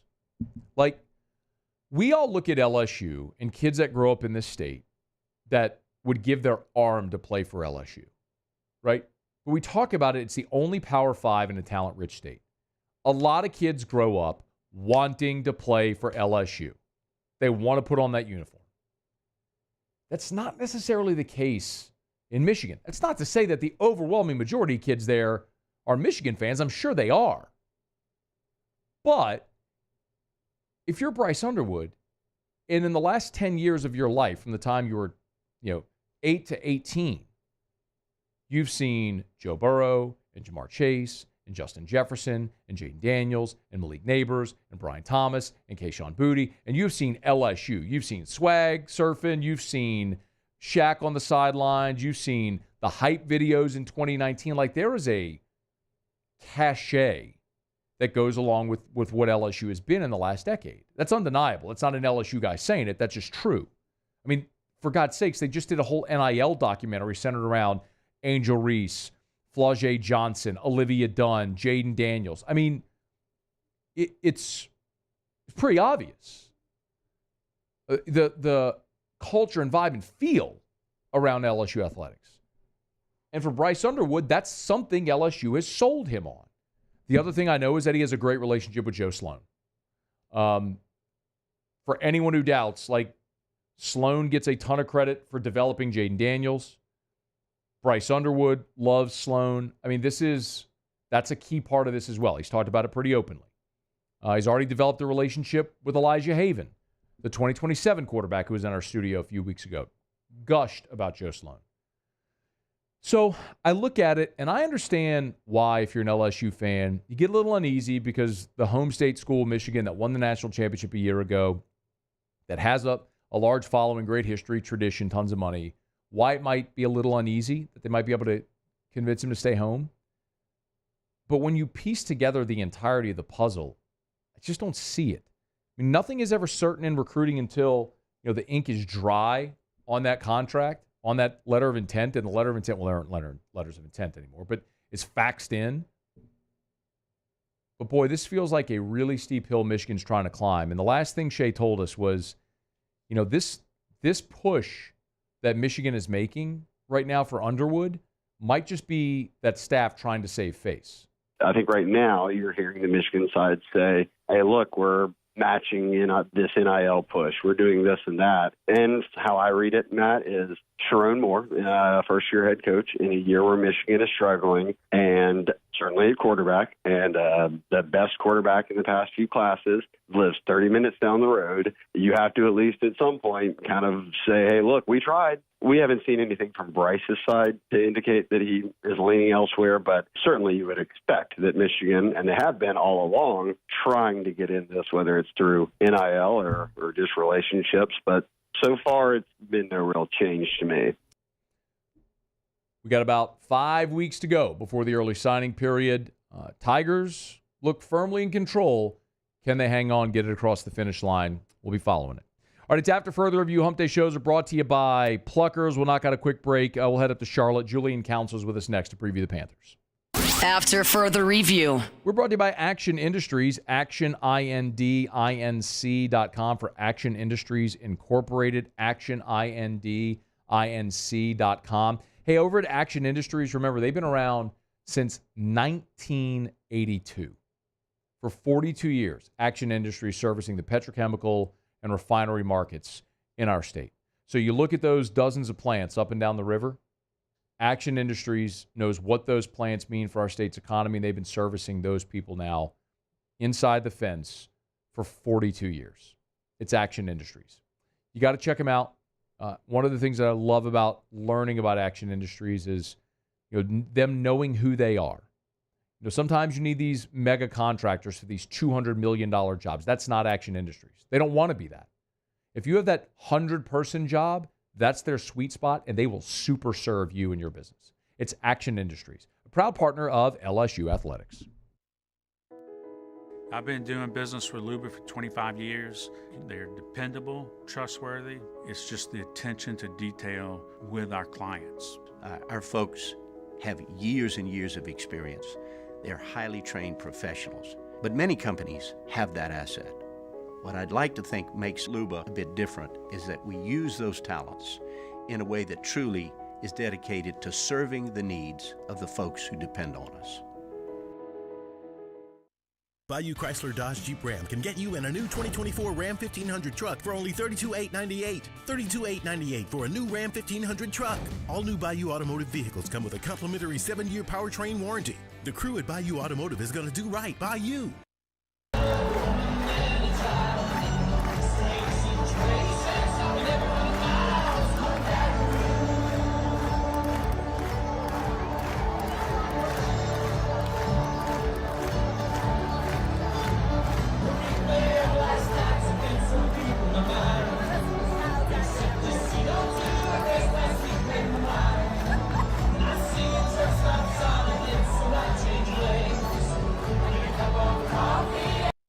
Electricity is all around us, and our families depend on it.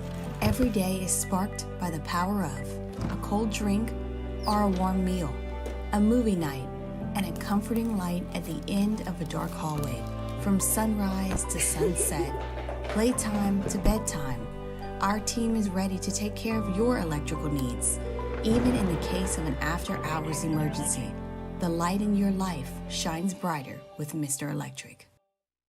Hey, it's Matt Moscona. For years, you've heard me tell you about Insurance Network of Louisiana, helping you find better coverage for less money. But it's not just for your home and auto. They also offer commercial property. So, retail stores, professional offices like doctors, dentists, attorneys, clothing boutiques. Insurance Network of Louisiana can find you better coverage for less money. They service the entire state of Louisiana, and they're local. So call today at 293-0450 or lainsurance.net.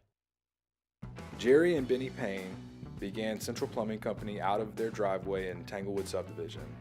50 years later and 4 generations down the road, we continue to serve Baton Rouge and the surrounding areas for all of their plumbing needs. Residential, commercial, industrial, or hospitality, Central Plumbing is here 24/7, 365. We want to thank our customers, family, and friends for 50 years of success. And looking forward to 50 more. At Relief Windows, we're more than windows. We're windows, doors, hardy plank, and vinyl siding. But our number one product is always customer satisfaction. After Further Review with Matt Moscona, presented by Pluckers Wing Bar. Open till midnight or later every night of the week, where every Monday is all you can eat wings. Pluckers Wing Bar. If you don't like our wings, we'll give you the bird. Who that say they're gonna beat them Saints? Let's head behind enemy lines to preview this week's matchup. Well, this will be an exercise in futility, but they're going to play it because the schedule says they have to. Saints and Panthers Sunday there in Charlotte. Our buddy Julian Council is good enough to join us. You can catch him Locked On Panthers every single day. Hey, man, how are you? Good, Matt. And you're right, an exercise of futility. It's changed a lot since week one, at least for the Saints. For the Panthers, not so much. Dave Canales announced that Bryce Young is going to start the game Sunday. Reaction to that decision? Not surprising. He did say he's going to err on the side of caution with Andy Dalton, who was a full participant on practice on Wednesday and was out there throwing. So people were wondering, was he really going back to Bryce to keep seeing more Bryce, or was Andy Dalton ready to go? And Dave said, I just want to give Bryce another week and give Andy, who was in an accident 8 days ago, that thumb injury, another week to get healed up before making whatever long-term decision for the rest of the season. I think it's the right decision, at least for this week. And I really think Bryce Young should be playing moving forward. The team's 1-7. They traded up to get Bryce Young 18 months ago. Andy Dalton hasn't really been that great. The team's not winning with him anyways, and he's a free agent after this year. The Panthers should be working to improve Bryce Young and to continue to see that development around what is now going to be a younger receiving core. Now Deontay Johnson's not around. That should be their focus for the final 9 games of the season, not going back to Andy Dalton to, I guess, have the guys that were trying to win games every week when it doesn't really matter whether they win or not at this point in time. So it's interesting that Bryce can get another shot, but it feels like whenever Andy's ready to go, that Dave Canales is likely going to go back to him. What did you notice any difference with Bryce Young in the week 8 game against Denver as opposed to what you saw earlier in the season from Bryce Young?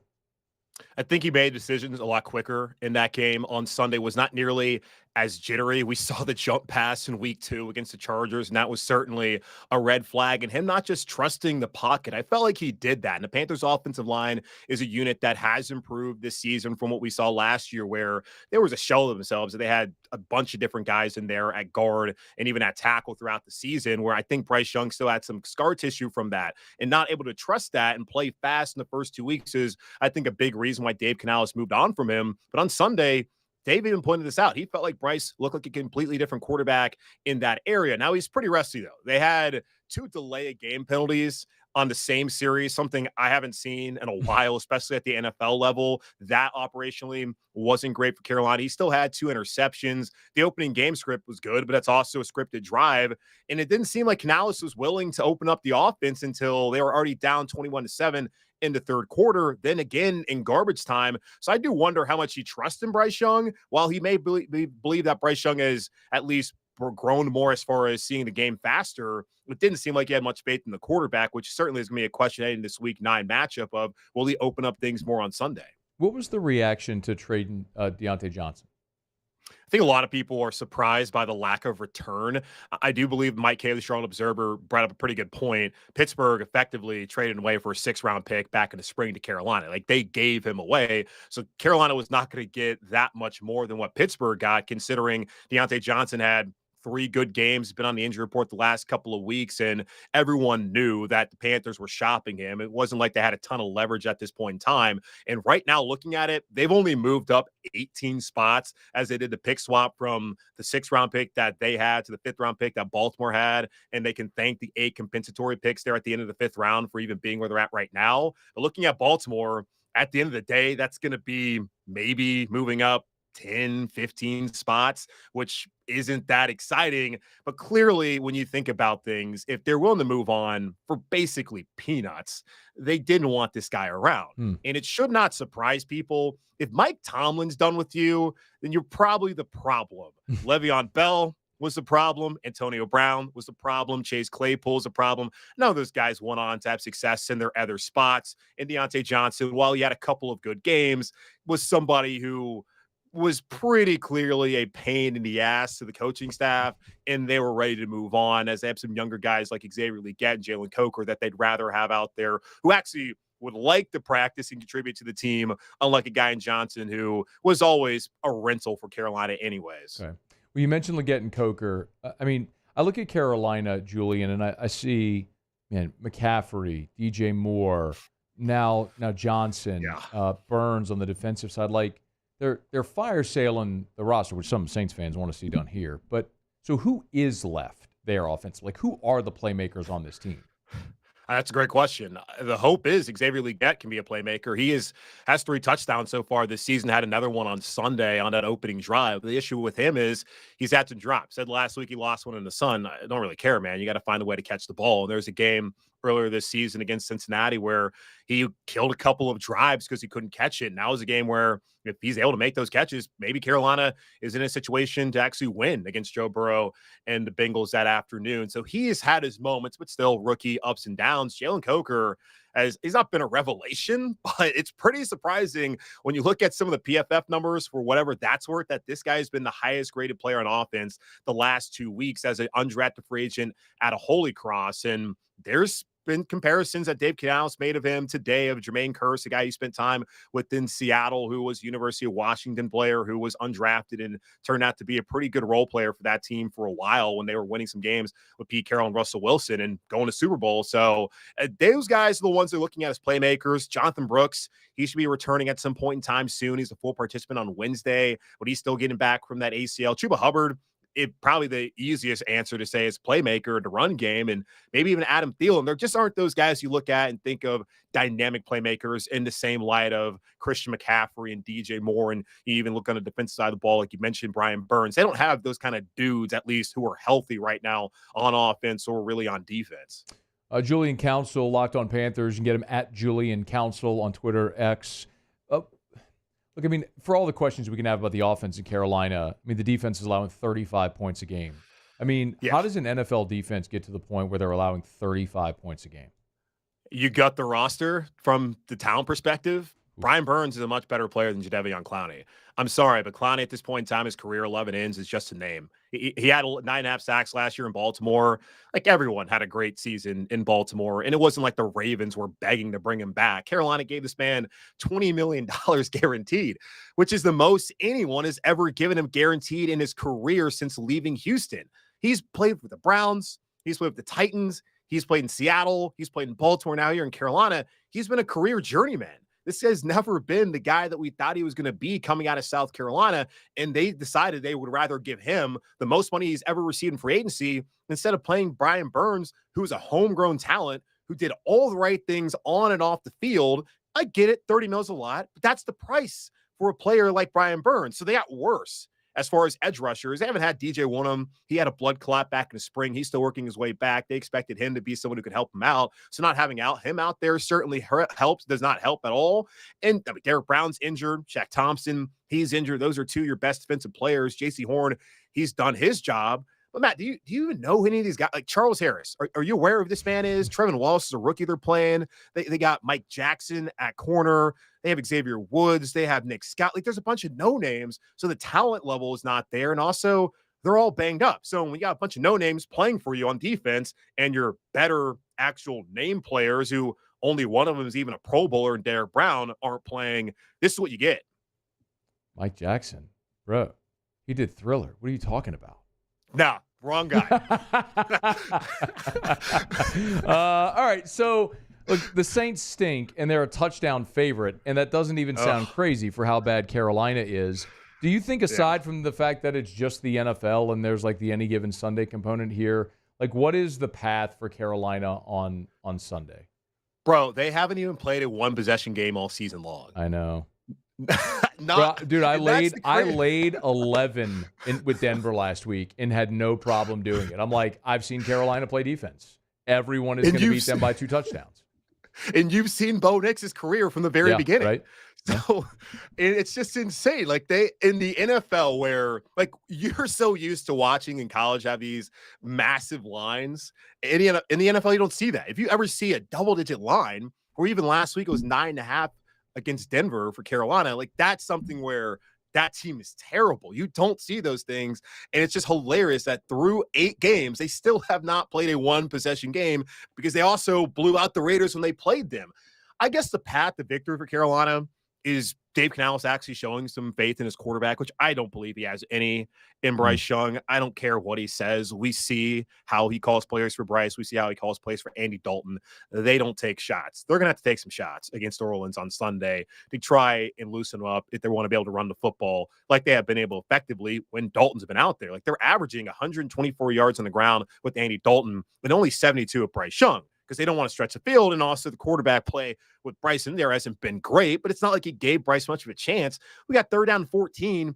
He's throwing a quick pass. Like, that's the call. Like, there aren't any routes developing past the sticks. So I don't really know what it is other than the coach just does not believe in the quarterback. So you got to open up things. Takeaways has been an issue. They had 2 last week, shockingly, in a game, but they still lost. If they can take the ball away, whether Derek Carr plays, but especially if it's Spencer Rattler, that's a path to victory. But really, let's just have a path to having a 1-score game. I mean, sometimes perspective matters. Okay, last thing. Does Carolina want to? I'm not going to use the tank word, but do they want to win the game? Yeah, I think the owner wants to win the game for sure. And I'm sure he's pressing buttons behind the scenes. I don't know whether that's why Bryce Young is playing or not. They don't, and we know these guys don't want to actually tank. You got guys like Tommy Trimble last week who they're down 3 scores, and this dude is fighting on 4th down and diving for a 1st down. Like, those guys are trying to keep their jobs or at least get jobs elsewhere. For the betterment of the franchise, it would be nice to have the #1 overall pick again. The problem is, look at the quarterbacks that are out there in college. Carson Beck has been god-awful in the 2 marquee games Georgia's played this year. Quinn Ewers has not looked the same since coming back from that oblique. Shador Sanders, he's pretty good. Deion's already said he's pulling a Manning, so I don't think he's coming to Carolina, or I don't know where he's going to go. But there's not like a surefire #1 overall pick quarterback in this draft like there was a year ago, to where the Carolina is going to get a massive haul and find a sucker like they were 2 years ago when Chicago found their sucker in the Panthers. So it would be nice to get #1. I don't think they should be taking anybody. I think they should be trading back and getting more picks in the top 100. So it would be nice over the last month of the season heading into the playoff if someone in college can step up and show that they are that alpha at quarterback and get somebody to be desperate enough to trade up, even though we've seen time and time again that is a terrible decision for your franchise to give up multiple 1st-round picks just to get one player. I don't know if Chicago found their sucker, if Carolina just drafted the wrong guy. Yeah, C.J. Stroud, we might be having a different conversation. We might, but this is the Carolina Panthers we're talking about. They would have found a way. I could have made the same argument about the Houston Texans, and the Panthers in the last decade had an MVP and played in a Super Bowl. So it can happen, bro. I mean, I get it. Trust me. You and I, the fan bases, we're all swimming in the same pool right now. I mean, look, I saw what you said the other day about Mickey Loomis, and I mean, come on. I mean, I'm just sitting here cackling. It's like they kept kicking down the can down the road, and I totally get your frustration, but they haven't at least bottomed out like Carolina has, and it's just ownership's the issue here, Matt. That's my whole thing. Even if they drafted CJ, I just don't have belief with the guy who owns the team that they're going to hire the right people, push the right buttons, and actually have success if they truly find that right quarterback. Well, the pillow fight of maybe the entire NFL season Sunday there in Charlotte. He's Julian Council, Locked On Panthers. Check out his show every single day, however you get podcasts or on YouTube. Thanks, man. Absolutely. All right, bud. It's always great to chat. We're brought to you by Michelli Weighing and Measurement, Michelli.com, Michelli.com. Locations from sea to shining sea. More than 30 locations across a dozen different states. If you weigh or measure something, they sell, service, rent the products you use to weigh and measure. All different types of calibration, torque, mass. You can get it all there. See everything that they do. ISO 17025 accreditation. Dozens of different industries, from the refinery, petrochemical, from agriculture and aggregates and food and beverage. They do everything. It's Michelli Weighing and Measurement. Michelli.com. Michelli.com. Okay, y'all. We'll do Pluckers Trivia when we come back. I'll get some Tigers and the Pros in about 15 minutes. Russ Mitchell next hour. We will get to the Saints injury report. If you missed it, Derek Carr did practice today, which means he's trending toward playing on Sunday. We'll see if they get him back on the field. If you do, obviously, it's just dramatically improves your odds of winning that football game on Sunday. And a little more about what Brian Kelly had to say, not only Tuesday night after practice, but Wednesday on the SEC Coaches Teleconference, kind of updating LSU's preparations here in the open date. So we got a ton to do, tons of football stuff, and we're delving in. Pluckers Trivia is next. After further review. Y'all, when you look at the calendar, it's October the 30th, about a month away from Thanksgiving, a couple of months away from Christmas. I know you may not have building that pool at the front of your to-do list right now, but I'm going to tell you why right now is the best time to call Duplessis Builders. Because when you think about the process and how long it can take, just just going through the design, permitting, then actually getting on the schedule can take 6-8 weeks. After that, then you're talking about a couple of 2-month-long build-out process. And then after that, it's landscaping and everything that's growing around it. So really, if you want everything to be like done in time for the start of swimming season, now's the time to start. DuplessisBuilders.net. You can go see their showroom on the corner of Airline and Duplessis Lane in Gonzales next to Rouse's. DuplessisBuilders.net. The only thing scary about the deals at Bayou Ford is if you miss out on them, like $15,000 off F-150. Bayou Ford has $15,000 off Ford F-150. All new Bayou Ford vehicles come with a complimentary 7-year powertrain warranty. The crew at Bayou Ford is going to do right by you. When you can't rely on technology, you can rely on Mountain Cold Refreshment. Dave's back on. Coors Light. Choose chill. Gulf Coast Bank and Trust is giving our customers the power to bank anywhere, anytime during this challenging event. And we're right there with you. Our mobile banking app is a smart way to manage your money and time. Gulf Coast Bank and Trust, the bank that cares about you.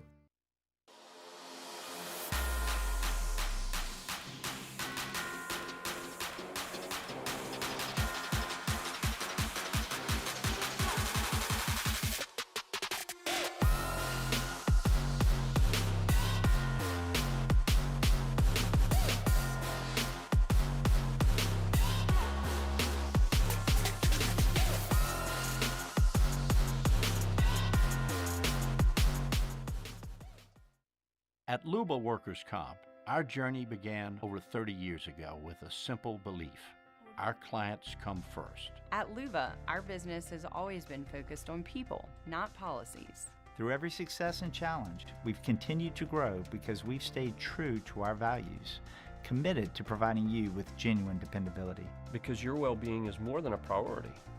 It's our purpose.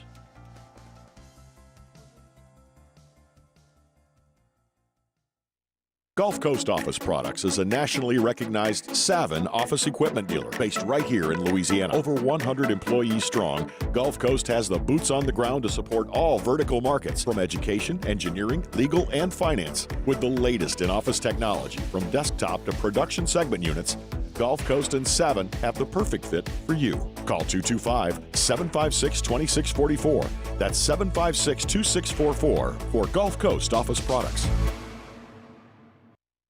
Dylan Cruz here to tell you about Six Rings Baseball and Softball Camp. If you live on the North Shore and play ball, go to Six Rings Camps with former LSU assistant coach Dan Canaveri. His knowledge is second to none, and your child will improve and have fun doing it. Camps are held at Coquille Park and Six Rings Academy in Covington with 4 sessions over the summer. Full day and morning only sessions are available from ages 7 to 13. Go to sixringsbaseball.com or call 985-206-9096. Learn the game to love the game. At Relief Windows, we're more than windows. We're windows, doors, hardy plank, and vinyl siding. But our number one product is always customer satisfaction. After further review with Matt Moscona, presented by Pluckers Wing Bar. Open till midnight or later every night of the week, where every Monday is all you can eat wings. Pluckers Wing Bar. If you don't like our wings, we'll give you the bird.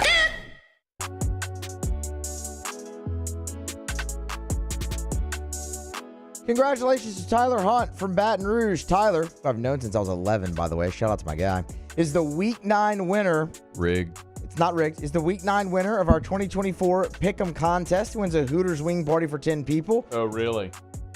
What? It's the rules of the contest. Mm-hmm. Don't forget to make your picks for round 10. Hey, I haven't got an invite yet. Now I lost my spot. Don't forget to make your picks for round 10 by Thursday at noon. Weekly winners will receive a Hooters wing party for 10 people, and the first place season-long champion will receive a 75-inch 4K flat-screen TV and soundbar, plus free Hooters wings for an entire year. It's the 2024 College Football Pick'em presented by Hooters. Timing impeccable. Let's do the Pluckers trivia question. It's time for Pluckers Trivia. How many will Musso get wrong today? Pluckers Trivia, every Wednesday night, 7:30 at Blue Bonnet, 8 o'clock at Nicholson. Just roll through it. All right, Buse. Got a little Pluckers. I deserve the 0-3 that's coming right here. Pluckers trivia. Yeah. Pluckers Wing Bar. Yeah. Title sponsor of our show. Love all this one. Timing matters. Pluckers trivia. 7:30 at Blue Bonnet. 8 o'clock Nicholson. I like it. She goes, Blue Bonnet. Blue Bonnet. She's got a little sass, man. She's putting the emphasis on the wrong syllable. Yeah. Blue Bonnet. Or Blue Bonnet. Like Taylor Calandro. Calandro. She's gotten Moscona every time, though. Yeah, which is more than we can say for a former Boy Scout. Solid 15-year run of screwing that up. That's... Ooh, and the thing is, too, it was different every time. It was never the same. I know. A lot of vowels. Just a lot of vowels there. The vowels get you. All right, Muse. Well, mañana es Halloween. So naturally, this would be sort of Halloween thing. You'll get it. You'll get it. Okay. All right. Mummy in the Maze and The Resurrection in the Remains are 2 episodes from what police procedural comedy drama series that aired on Fox for 12 seasons from 2005 to 2017.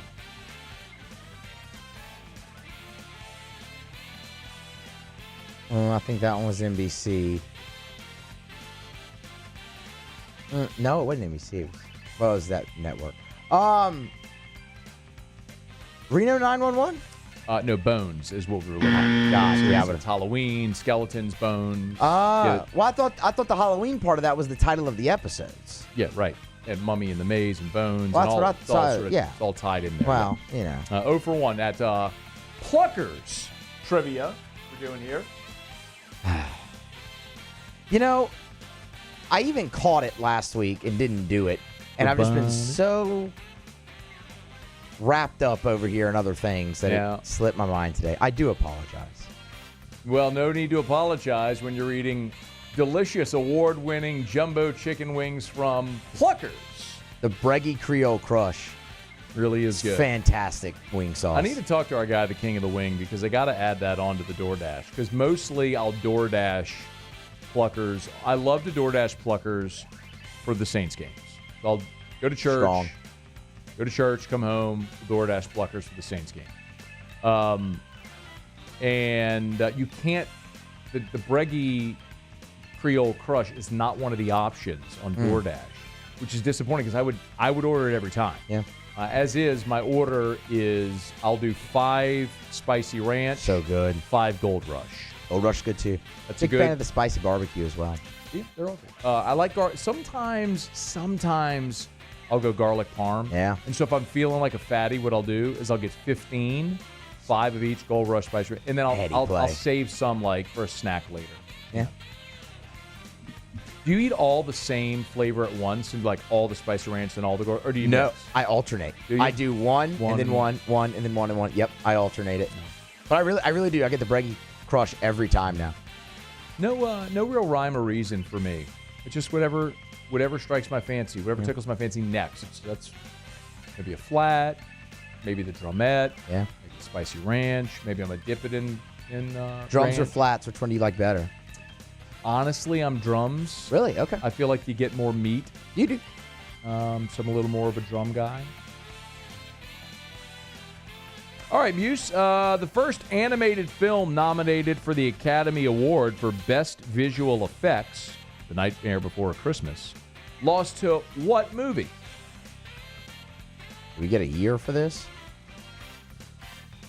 Guess no. How the hell am I supposed to know that without a year? The Nightmare Before Christmas. Wasn't that in the 90s? It was in the 90s. I'll narrow it down for you to the decade. Yeah. And the category was visual effects, you said? First animated film nominated for the Academy Award for Best Visual Effects, The Nightmare Before Christmas, lost for Best Visual Effects. Yeah, to this movie. Yeah, I have no idea. Jurassic Park. Ah. Was the answer. Good film. Yep. All right, Muse. Let's throw up the donut. Like I said, I deserve it If today. you do. The bagel. We're in the column. Here we go. Arthur Miller's The Crucible focuses on a group of girls who have been accused of what crime? Witchcraft? It is witchcraft. You avoid the collar. That was low-hanging fruit there, even if you have no idea what the Crucible is. The way it was phrased. Yep. You Gotta think that's based in Salem. I've never seen the movie, but gotta think. But you can get questions like that and others at Pluckers Trivia. That's every Wednesday, 7:30 Bluebonnet or Bluebonnet. There you go. Yep. 8 o'clock Nicholson. Pluckers. If you don't like our wings, we'll give you the bird. Like I'm going to do to Muso in this break. Actually, I think it worked out okay. All right, it's after further review. Brought to you by Optimize, the generator people. Man, yesterday, I don't know what happened yesterday. I was getting Drew up, getting him ready for school. We're getting his uniform on and everything, and boom, power went out. It's crazy. No, I mean, right day, sunshiny day, no bad weather or anything. I don't know, maybe some jackleg hit a power line or something. I don't know. But power was out, no worries. Boom. Within about 30 seconds, our Generac automatic home standby generator powered on. So we always say, you never know when the power is going to go out, but it's not if, it's when, because it's going to happen. We live in Louisiana. So be prepared for the when with Optimize. GeneratorPeople.com, GeneratorPeople.com, GeneratorPeople.com. 4 physical locations servicing all of the 1012 corridor from Lake Charles to Slidell and everywhere in between. 3 main reasons. Look, a Generac is a commodity. Okay, there's a lot of companies that sell the same product. So how do you know who to choose? Well, at Optimize, there's a reason they're the #1 Generac dealer in our state. They give you your price quote guarantee, meaning the price they quote you is it. There's no fees, there's nothing else. That is the price. Turnkey installation and the low down payment. For a $600 down payment, they can finance for any budget to keep you in control of what you pay every month. It's Optimized. GeneratorPeople.com, GeneratorPeople.com, GeneratorPeople.com. All right, Russ Mitchell in 30 minutes from right now. I guess regrettably, we'll get Russ's take on what happened in College Station, but then move on because it's a big weekend in college football around the SEC with a lot of sneaky little games around. Florida, Georgia, maybe not the marquee that it normally is, but it's a rivalry game nonetheless. Aggies night game at Williams-Brice. Ole Miss continuing to try to pile together wins and keep their playoff hopes alive. So a lot to get to. We'll talk about all that with Russ here in about 30 minutes from right now. Muse has Tigers and the Pros to wrap up the hour next. AFR. Buying or selling commercial or residential. Think real estate. Think Darren James. Remember, if you're thinking about selling your home, yes, you could call cousin Claudette, the realtor, and let her list your home. But what's going to happen when weeks and then months go by, your home isn't sold? It's going to make it really awkward around Thanksgiving or Christmas or Valentine's Day. Listen, Darren James is the #1 realtor in Louisiana. It's not my opinion. Okay, every year the Wall Street Journal puts out the real trends list. This is objective data. These are numbers. There's no realtor in our state that sold more homes last year than Darren James. He was #1 in Louisiana, number 13 in the country. So if you need to sell your home, understand there's a reason Darren sells more homes than anyone. His level of customer service, his communication, his systems, his processes, his people, he's got them all in line, and he's the best. Log on, agent225.com. Think real estate, think Darren James. It's no secret. The best oysters in Baton Rouge are at Jolie Pearl Oyster Bar. Enjoy mouth-watering South Louisiana flavor and oysters from all over the country. And don't forget our nightly drink specials.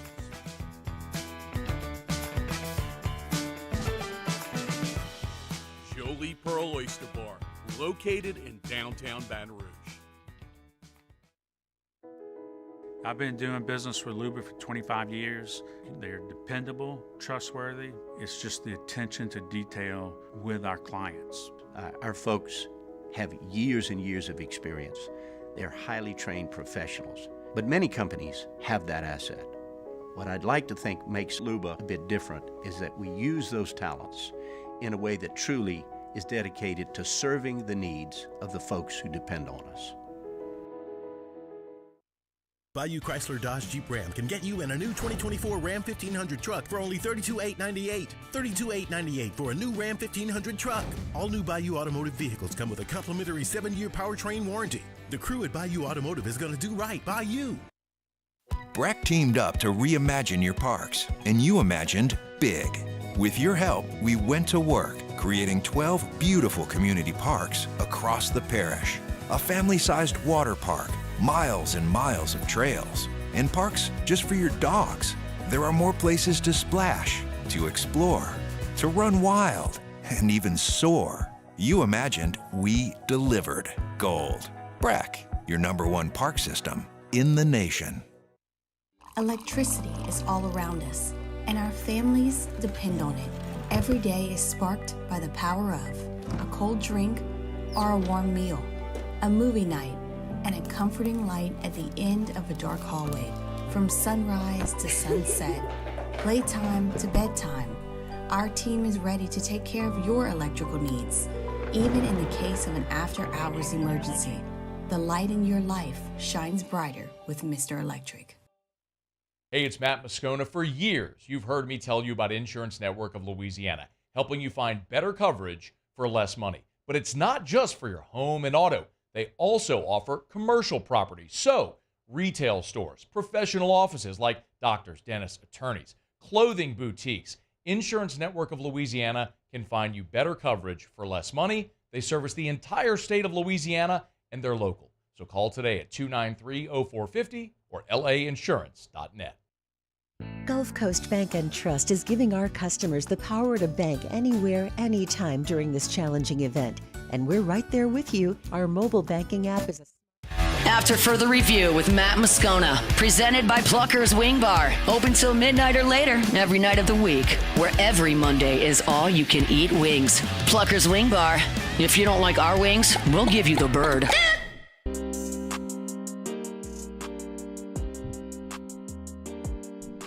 Wrapping up hour number 2, Muso, Tigers in the pros. Tigers in the pros. They still bleed purple and gold. They're just really rich now. All right, we got some basketball to get to, but one NFL note before we do that. Told you earlier in the week, Brian Thomas was set to have that MRI on the rib and the chest injury. It came back really good, and BTJ himself was like, yeah, we'll be back in short order. He was at practice today for the Jacksonville Jaguars, although in a limited capacity, but that is already a good sign for his status potentially on Sunday, so we'll keep you up to date you go there. Jaguars? I said Jaguars? I guess I did, yeah. Is there another way? Jaguar? That sounds weird. I don't like that. That's how the word is pronounced. Nah, I don't like it. Oh my God, that's how you pronounce the word. I don't care. I don't like it. That's weird. I don't care if you like Jaguar. it. How did you do that? Jaguar. Actually, if you say it with a British accent, you say Jaguar. It's not wire. It's not Jaguar. You know what we're going to do? We're going to go with the Jacksonville Jags. That's How about that? Much safer play. Yeah, because that's just, I hate that pronunciation altogether. So you hate the actual pronunciation yes, of the I word? do. Okay. I do. Okay, then just go with Jags. That's what we're doing. The Brooklyn Nets. My guy said wire. Jaguar. How have you just noticed that? No, I don't really listen when you talk. Okay, well, that's not true because you've corrected me plenty of times on other things. And your obsession with grammar, yeah. I figured for sure that would have come about faster. Maybe I just never caught it. Huh? Okay. Maybe we don't talk a lot about the Jacksonville Jaguars. Why would we? They're not good. Brian Thomas, Leonard Fournette. Yeah, well, Leonard's not there anymore. But he was. He's on the practice squad with the Bills. I understand, just over the course of time here. Yeah. Anyway, the Nets, they lost to the Nuggets last night. Cam Thomas turned in a really solid performance, though. Mason Smith. Jordan Jefferson? Yeah. I wonder who's the other one? Yeah, I was about to say. Oh, I think it was Brian Thomas. Huh. Yeah. 26 points last night for Cam Thomas. You don't say. Off of 8 of 22. Off of 8 of 22 shooting for the former Tiger. Ben Simmons did not play in the game last night. There's a reason.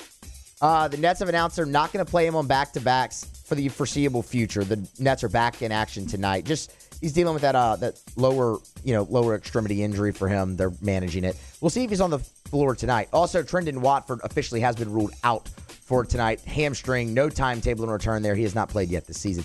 And we'll wrap it up. Naz Reid. Should have stayed. 14-9 last night off the bench. He's at it again. Looking for back-to-back Sixth Man of the Year. That's Tigers in the pros. Presented by Parish Restoration. Go to parishbuilt.com, parishbuilt.com, parishbuilt.com. Kill mold, remove odor. People ask me all the time. I got a text on the show text line earlier today. Scone, what's the mold thing you talk about? Parish Restoration. Because they merged with Parish. So you can go to the one website, get all the info. Parishbuilt.com.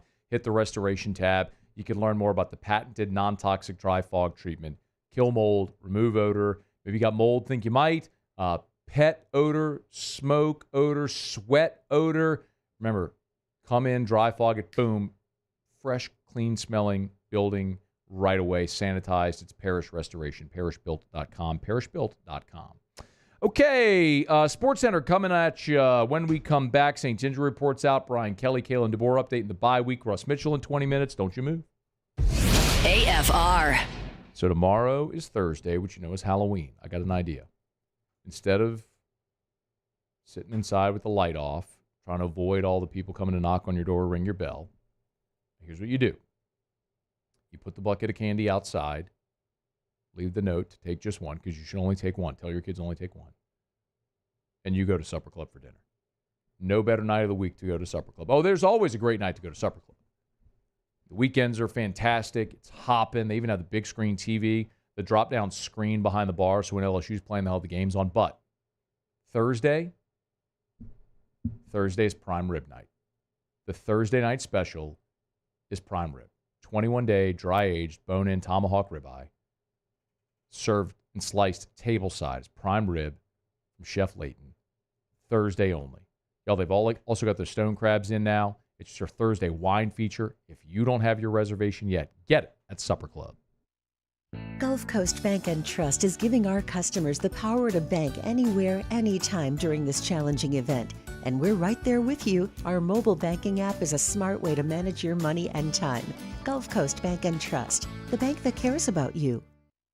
Join us at Pro Dreams in Mandeville for our special event, A Day of Champions. Meet LSU National Championship winning head coaches Jay Johnson, Skip Bertman, and Paul Maneri. Don't miss your chance to purchase authentic sports memorabilia, autographed by the champions themselves. It's the perfect opportunity to celebrate LSU baseball and take home a piece of history. Visit pro-dreams.com to get your tickets. See you there.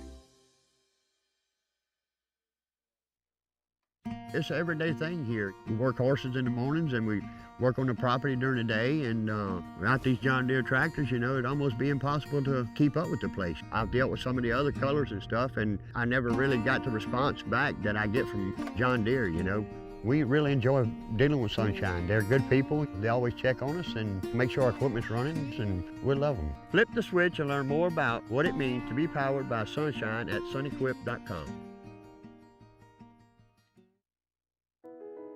I've been doing business with Luba for 25 years. They're dependable, trustworthy. It's just the attention to detail with our clients. Our folks have years and years of experience. They're highly trained professionals, but many companies have that asset. What I'd like to think makes Luba a bit different is that we use those talents in a way that truly is dedicated to serving the needs of the folks who depend on us. Jerry and Benny Payne began Central Plumbing Company out of their driveway in Tanglewood Subdivision. 50 years later and 4 generations down the road, we continue to serve Baton Rouge and the surrounding areas for all of their plumbing needs.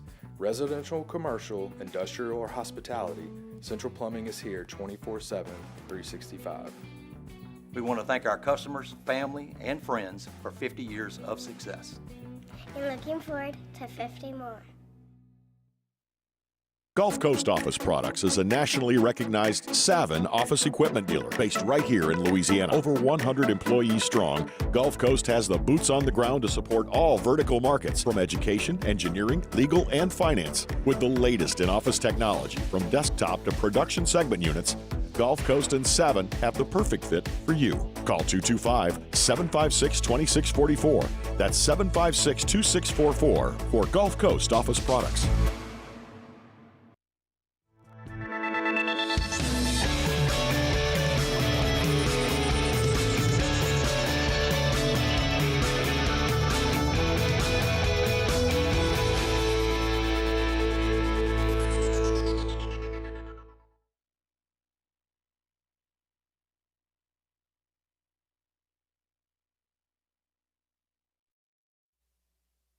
This is SportsCenter. I'm Christine Lisi. The Dodgers again tonight have a chance to claim their second World Series title in 5 years and 8th all-time when they visit the Yankees in Game 5. 1+ for LA. It didn't use its high-leverage relievers in last night's loss. ESPN MLB reporter Jeff Passan. They have Jack Flaherty on the mound, who's been really good for them, and they have a locked and loaded and rested bullpen. And so I think the advantage is still distinctly with the Dodgers, but if the Yankees can pull this one off tonight, all of a sudden, a series that looked like it was going to be a laugher gets very, very interesting. Jeff Passan on the Pat McAfee Show. Yankees start Garrett Cole tonight. Game 5 in an hour on ESPN Radio. NFL, Colts coach Shane Steichen called the decision to bench quarterback Anthony Richardson in favor of Joe Flacco a tough one, but made in the best interest of the team. Noted Flacco will be the starter going forward because he gives them the best chance to win right now. Steichen also said they are not giving up on Richardson, who moves to a backup role. NHL Oilers captain Connor McDavid out 2 to 3 weeks because of an ankle injury. ESPN Radio is presented by Progressive Insurance. Progressive offers a great price and round-the-clock protection when bundling home and auto. It's one of those rare times where you could save money and get something great. Bundle today at Progressive.com. Matt Moscona. I'm very important. After further review. Say it one more time. After further review with Matt Moscona. And here we go. Live from the Mercedes-Benz of Baton Rouge studio. Let's ride! Go!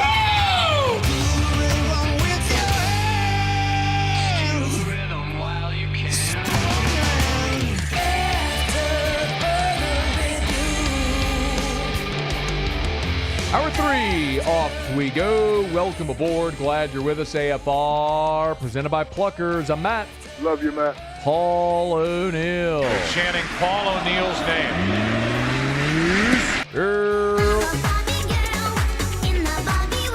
And Mr. Toby Tom Blake.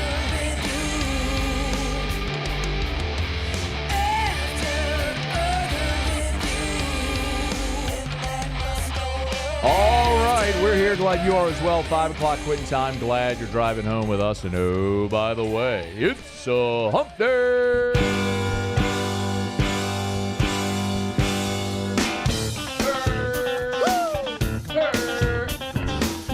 Hump day. It's hump day.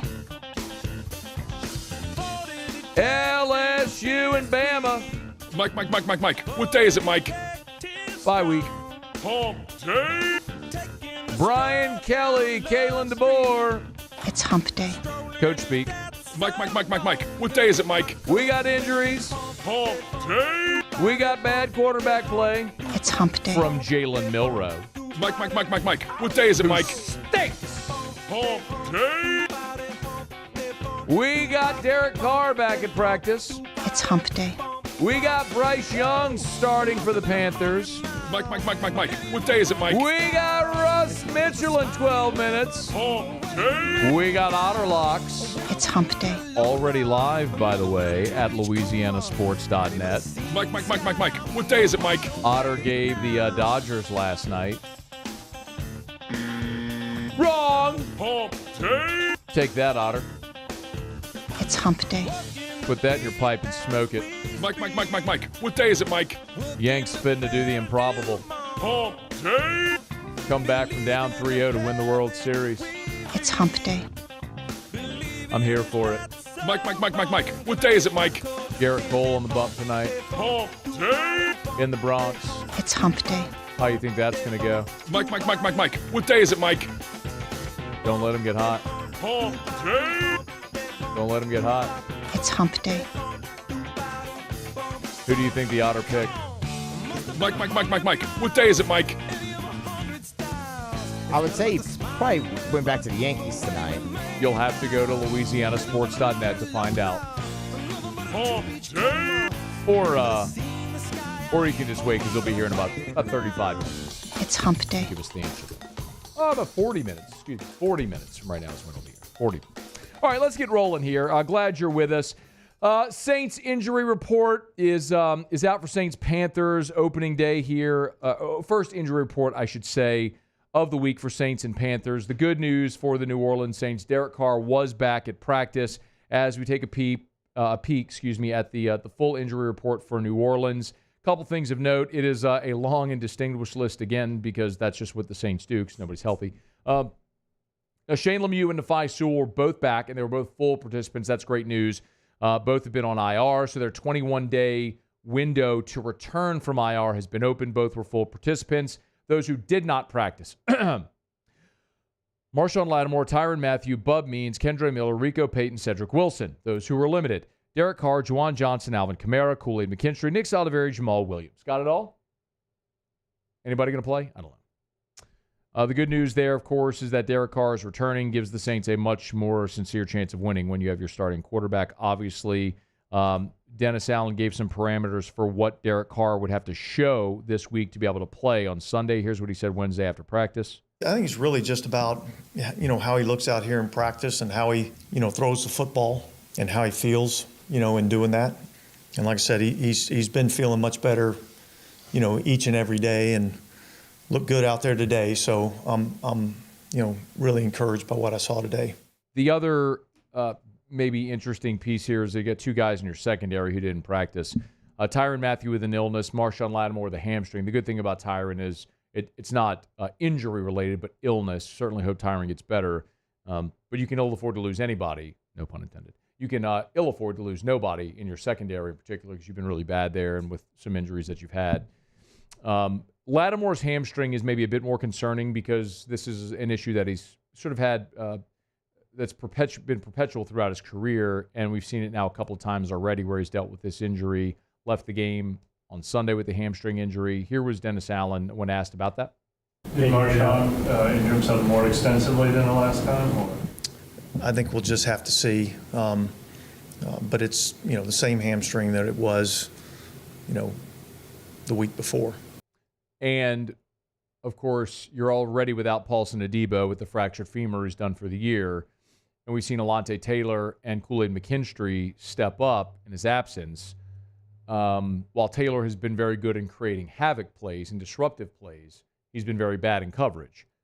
Kool-Aid McKinstry also on the injury report limited with a hamstring. And this is one of the things that I know we've asked the question about. I don't mean we here, us AFR. I mean we, the collective, all of us have asked about the Saints and their processes and procedures because of all of the soft tissue injuries. Marshawn Lattimore, hamstring. Kendre Miller, hamstring. Derek Carr, oblique. Kool-Aid McKinstry, hamstring. Jamal Williams, groin. I mean, you look up and down that list, Eric McCoy, groin injury. Lucas Patrick had a groin. You look up and down the list of injuries that you've had. I mean, Paulson Adebo fracturing his femur, that is just a devastating injury of a guy making a very tough play, and it's just bad luck. You tear an ACL, a rupture an Achilles, those are terrible things that happen as part of playing a very violent game. I think we all understand that. It's the repetitive nature of the soft tissue injuries that make you wonder what's going on with your processes, procedures, protocols, warm-up treatment, all of it that's leading to so what feels like so many of these. Maybe we won't get those answers till after the season. All right. It is after further review. By the way, if you're just looking at Carolina's injury report, theirs, quite honestly, is not that dissimilar from the Saints. Jadeveon Clowney didn't practice. He had a rest day. Ikem Ekwonu, their offensive tackle, didn't practice with an ankle injury. Felipe Franks, who, by the way, if you remember that name, is playing tight end for Carolina. He was on the injury report with a concussion. Josie Jewell had a rest day. DJ Johnson was out with an ankle. A'Shawn Robinson had a rest day. Jamie Robinson didn't practice with a knee injury. Tommy Tremble, their tight end, didn't practice with a back injury. So that's two. see, 2, 4, 6, 8. Is that 10? 1, 2, 3. 8. 8 players that did not participate. Then Adam Thielen, Jonathan Brooks, Jaden Crumedy, Andy Dalton, Jordan Fuller, Josh Neiman, and DJ Wadham.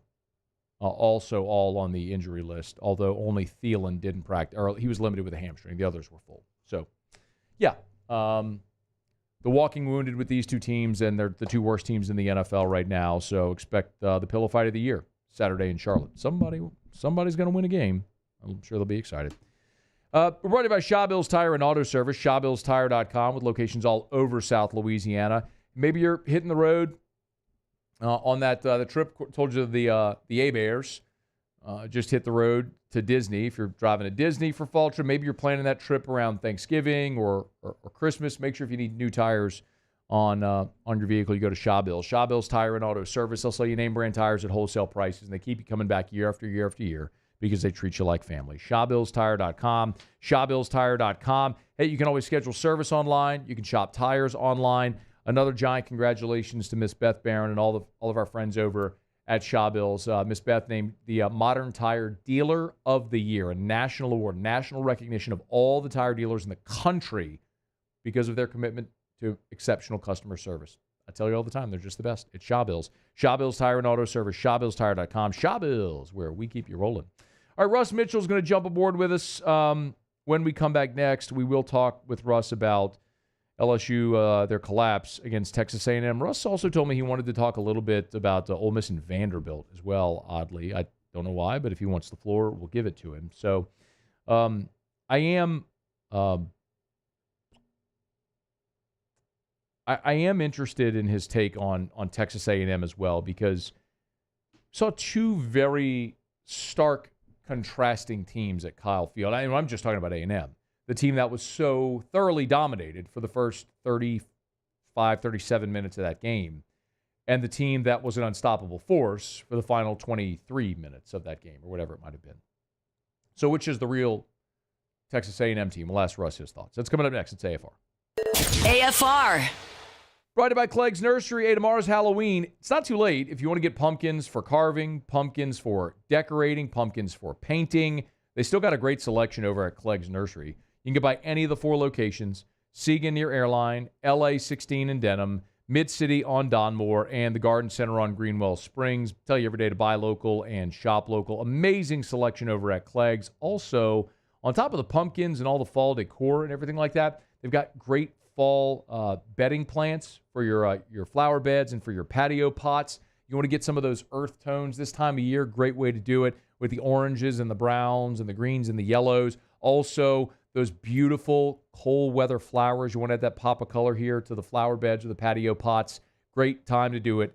Great time to get in the garden and just plant something over at Clegg's Nursery. They can help you do it. Any of the 4 locations. Remember, they got plenty of pumpkins and all your fall decor. So buy local, shop local, and tell them Matt sent you in to Clegg's Nursery. There it is, the extra mile, on the border of expected and extraordinary, for those willing to go further, like vans customized for work or play, with safety and tech to keep you connected, supported by a 5-star sales, service, and finance team, and backed by the 1-star you know. So go the extra mile. It's never crowded, because so few have what it takes to go there. Mercedes-Benz Vans.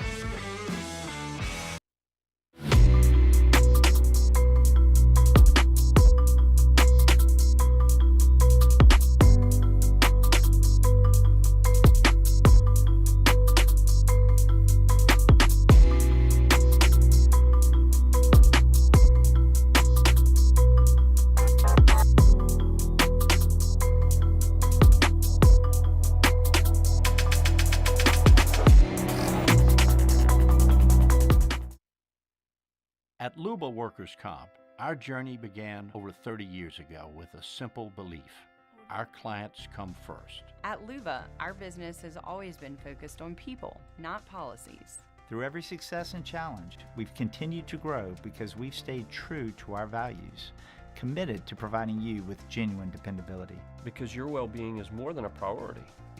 It's our purpose.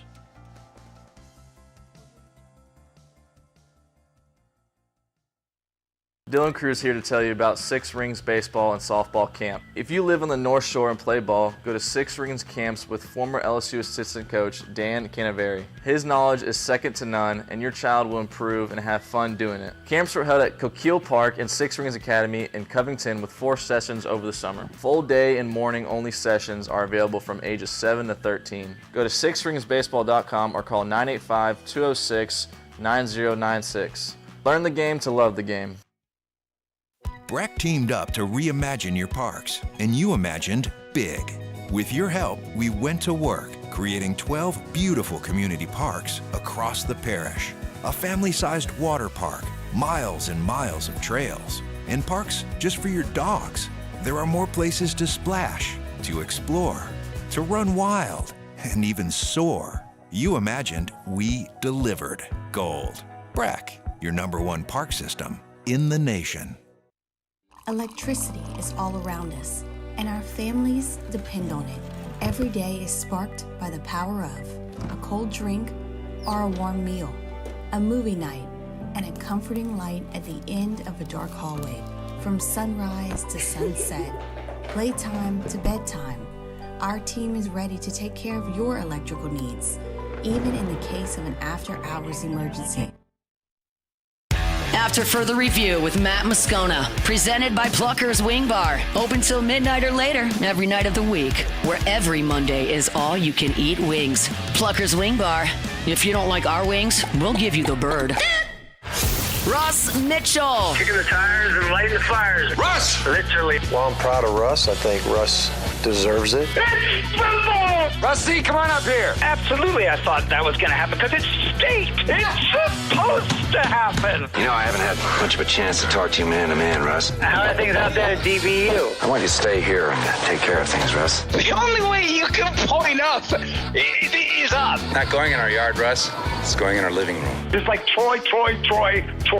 Can't see the line, can you, Russ? Put your foot on his throat and choke him out. Take it, Russ.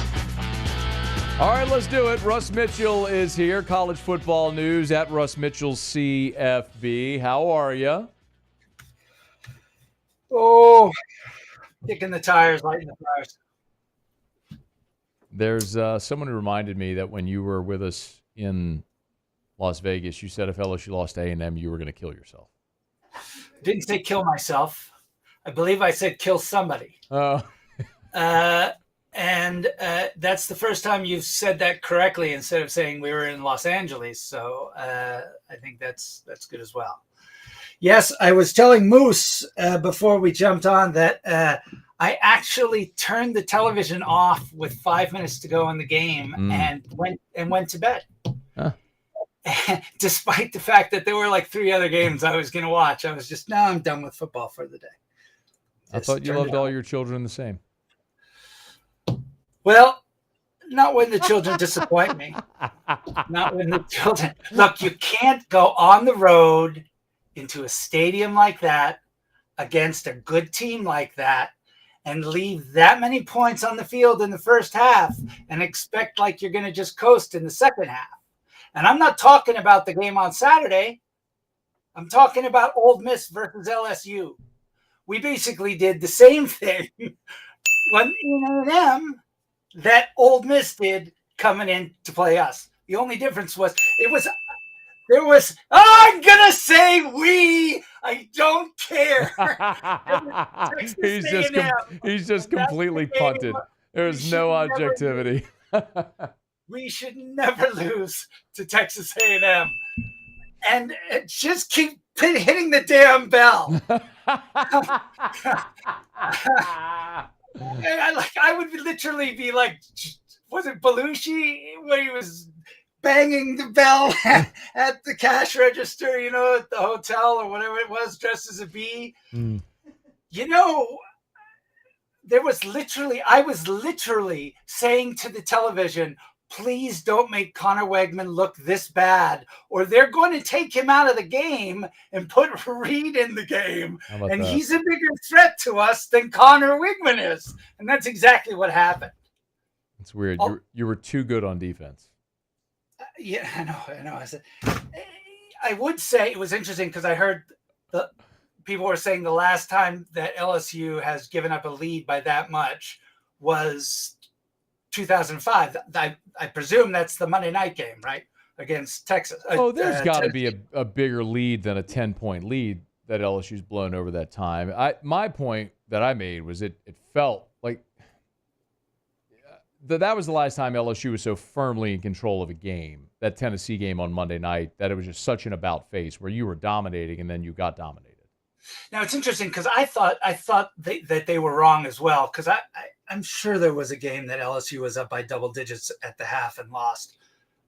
I remember that game. I remember that Monday night game because it was even more than 21-0, right? Didn't LSU score first in the second half? No, it was 21-0, and then it was they scored. It became 21-7, then it was 24-7, and it went to the fourth quarter 24-7. Right. So LSU was up 17 going into the fourth quarter. The difference is that's a different LSU team, right? That's an LSU team that was run-oriented, defense-oriented team, and if you're up by 10 or 13 points, you can run out the game like that. This is now a pass-oriented, defense-optional team, and 10 points aren't enough. So the thing that really bothered me about this game was they looked so unprepared for Reed.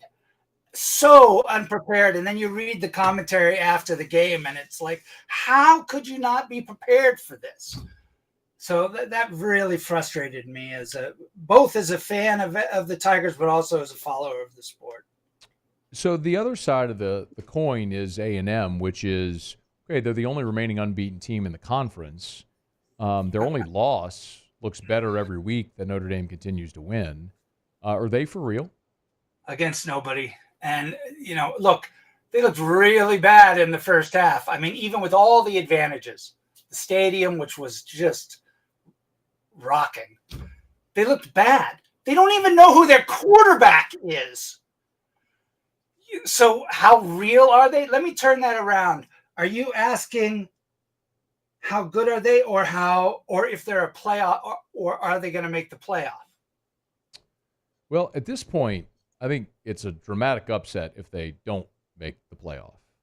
Agreed. But could they lose this week to South Carolina, which we'll get to? And could they lose to Texas? Yes, and they could be a 3-loss team and be out. So I think that could happen as well. Yeah, I don't see that. I see them with I think, there's got to be a reason why Elko was playing Connor Wakeman, right? If he really felt Reed was the better quarterback, he fits Klein's offense better anyway. They would have been playing Reed. So the fact that they were playing Connor tells you they don't know who their quarterback is. They're still trying to figure it out. So no, this isn't a great team. They're a good team that beat a good team, LSU, who only has one good win against another good team, Ole Miss. These are just good teams. They're not elite teams. So my answer to your question is I think given the schedule, Texas A&M doesn't play a good or even a good team until they play Texas at home at the end of the year. The only way I see them missing out on the playoff is if they lose a tight one to Texas and then have to play Texas again the following week and lose that one. Otherwise, A&M's in the playoff. What did you think of Bama's bounce back and shutting out Missouri after 3 really bad weeks, winning the way they did? I mean, Mizzou could put no pressure on them, and it was clear Brady Cook was not 100%. He was barely 100% in warm-ups. And they don't have the depth, brother. Mizzou's got a good first string. They don't have the depth. First of all, most teams can't play when they lose their starting quarterback, unless it's Texas A&M. When you don't have, you lose your starting quarterback and you're in trouble. And, without him, without being able to put any pressure on Alabama, this is an Alabama team that has made it very clear repeatedly that if you put pressure on them, they will crack. And Missouri was not able to put any pressure on them at all. So I don't take that much out of this. I think when they come to Baton Rouge, if y'all can put pressure on them, they will crack. Of course, you got to figure out how to handle a running quarterback by then. Might have to practice that in the week leading up to the game. It's so just weird. an idea. So weird how they aced that test against Arkansas and then failed so miserably 7 days later. Yeah, I don't think that's fair either, because I think Green was hurt. I think he was still banged up going into the game. I'm not saying that they didn't handle it well. Russ, they ran for 38 yards, man. Dude, he ran for -2 yards, something. I mean, he struggled, and then the next week he's averaging 10 yards a carry.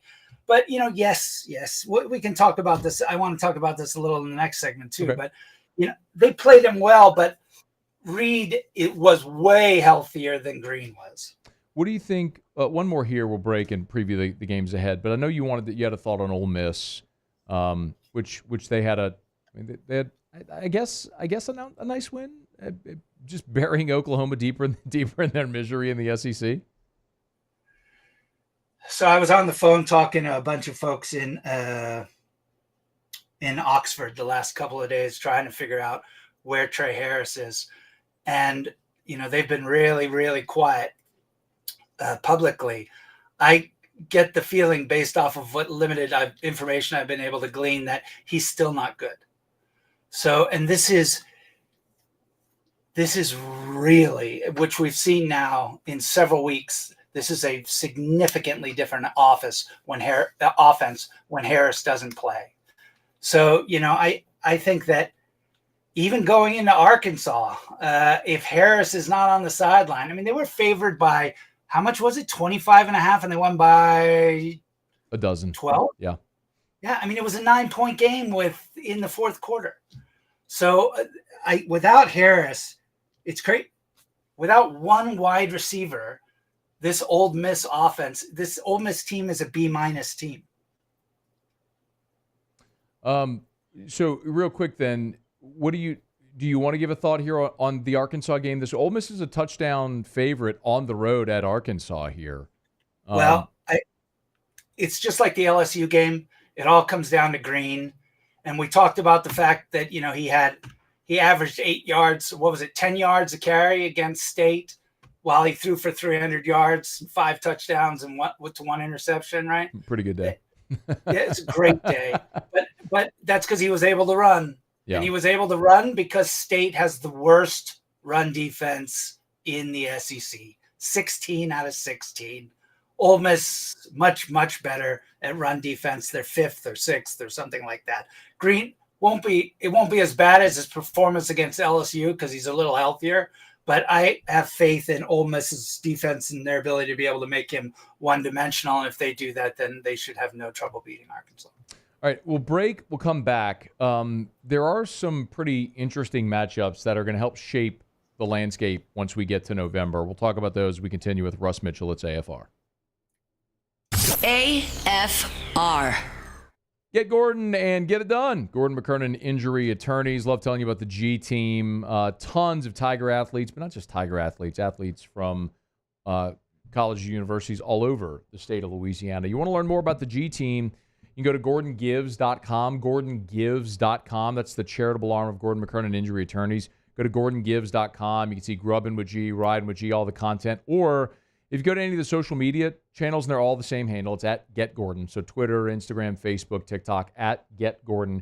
You can see a lot of what they've been able to do. As a matter of fact, they dropped a pretty cool sit-down excerpt clip with Emory Jones, member of the G team, of course, starting right tackle for the LSU Tigers, 3-year starter. Shared some thoughts on the Alabama game in this latest sit-down over with the team at Gordon McKernan Injury Attorneys. Talked about the rivalry game at Alabama, storming the field 2 years ago. You can check it out there at Get Gordon on any of the social media. Get Gordon and get it done.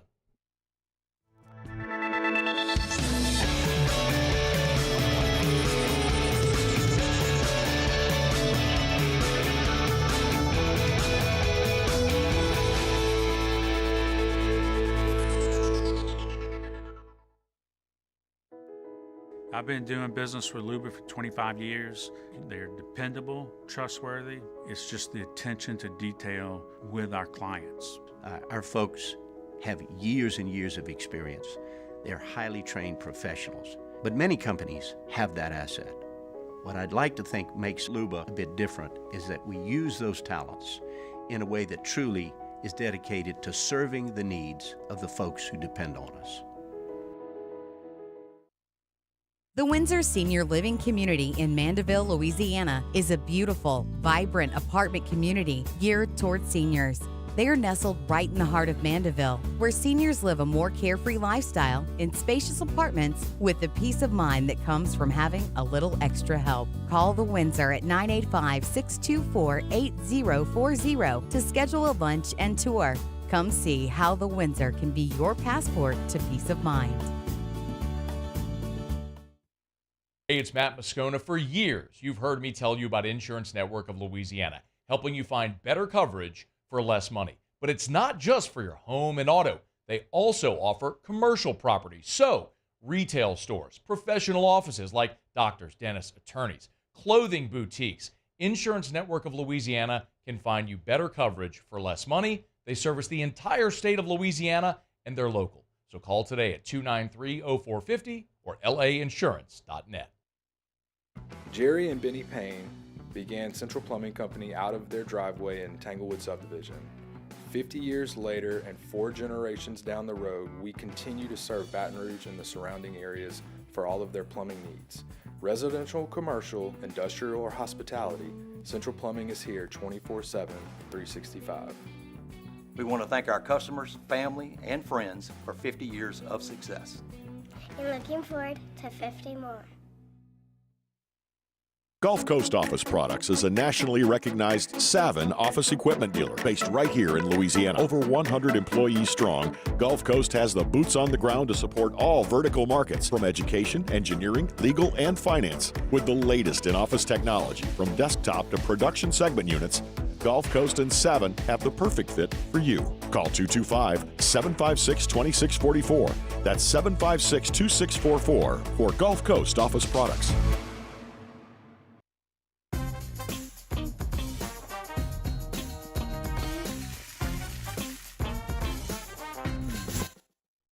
After further review with Matt Moscona, presented by Plucker's Wing Bar, open till midnight or later every night of the week, where every Monday is all you can eat wings. Plucker's Wing Bar. If you don't like our wings, we'll give you the bird.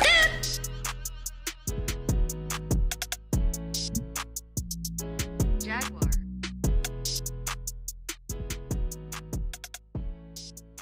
The team in Jacksonville. Jaguar. Yeah, we established that. Team in North Baton Rouge on the Bluff. Jaguar. Who else you got? Got any more? Jaguar. Jacksonville. No, they're the Gamecocks. Jaguar. Not Yeah. Jaguar.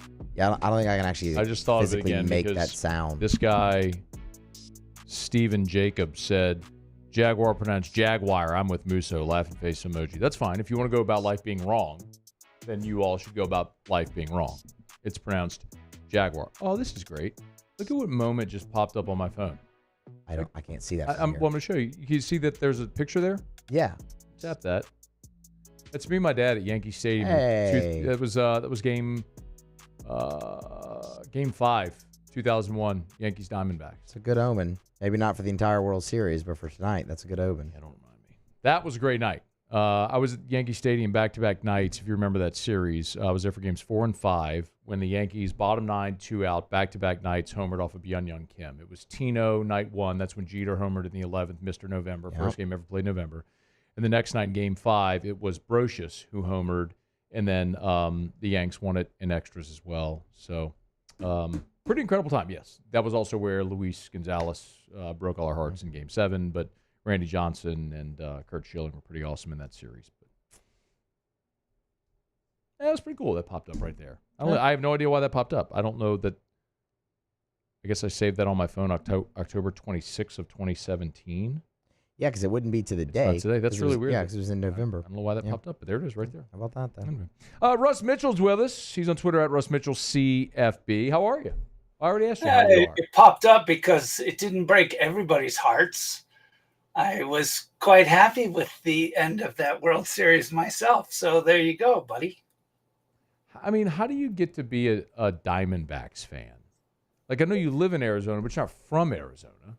I mean, well, they made it to the World Series and they won. So, So you're a bandwagoner. Oh, absolutely. For baseball, who the hell cares? I do. I mean, You and really, who the hell cares about a sport that plays 162 games I do. before they start playing their playoff? I do. 162 games. You should maybe cut that back to I don't know. And yet every year there's always ties at the end of the season and divisional races that come down to literally the final day. It's amazing. I love it. If it was 65 games. Vandy at Auburn? Why do you want to talk about this? I didn't. I don't know why you thought I wanted to talk about Vandy. I mean, look, the only thing I'll say about this game is Auburn did it once. You said, I think Vandy at Auburn deserves 20 seconds given what happened with Auburn on Saturday. That's what you texted me. Well, I'll give you 20 seconds. I'll give you 20 seconds. I don't care if we talk about it. You're the one who texted me that. Well, this is 20 seconds. I mean, 20 seconds is quick. We've already wasted 20 seconds. Well, you're like, I don't know why you want to talk about it. Why do I want to talk about it? Because you texted me to say I want to talk about it. Auburn's done it once. Vandy's done it all season. So I like Vandy on the road here. That's it. Okay. I really think Texas A&M is walking into a trap game? Yeah, man. Carolina coming off a bye, home night game, Williams-Brice, A&M emotional win. Now you got to go on the road. This is a tricky spot, man. What do you think? Gamecocks' only losses, this year have been a fingernail to LSU, a fingernail to Bama, and they lost pretty convincingly to Ole Miss when Ole Miss had Trey Harris, right? Averaged 30 yards a catch or whatever the heck he averaged that night. It's pretty good, yeah. So I think the key here is coming off a bye, off of one of the biggest wins in program history, a very emotional win for Beamer, given his coaching experience in Oklahoma. I think that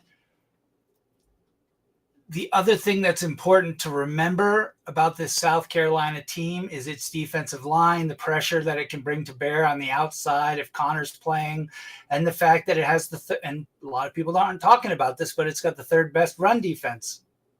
South Carolina has the third best run defense in the SEC. And so if they're going to play Reed, they've got LSU right now 13th best run defense.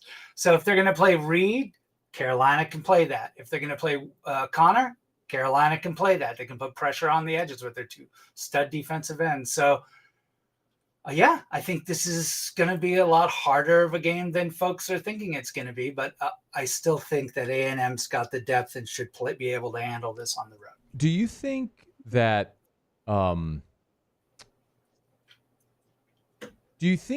South Carolina can move the ball against A&M's defense? That would be my bigger question.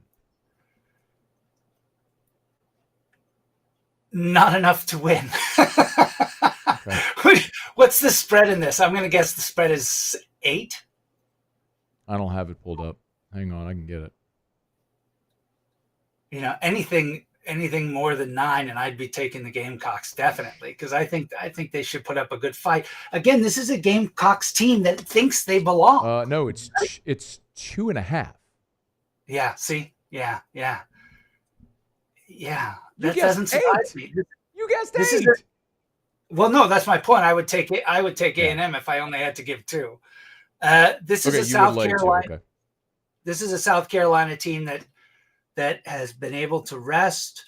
Even though they have a young quarterback, they think they belong. They played LSU to the wire. They think they won. They deserve to win that game, and it's kind of hard to argue. Bama, they feel that they gave that one away. They just rolled into Norman and absolutely destroyed the Sooners. How about that? Fired their coach, fired their offensive coordinator after that. I'll be curious. I just don't know if South Carolina can score. It'll be interesting. I don't know how much better Lenore Sellers is offensively against that A&M defensive front, but night game at Columbia, we'll see, man.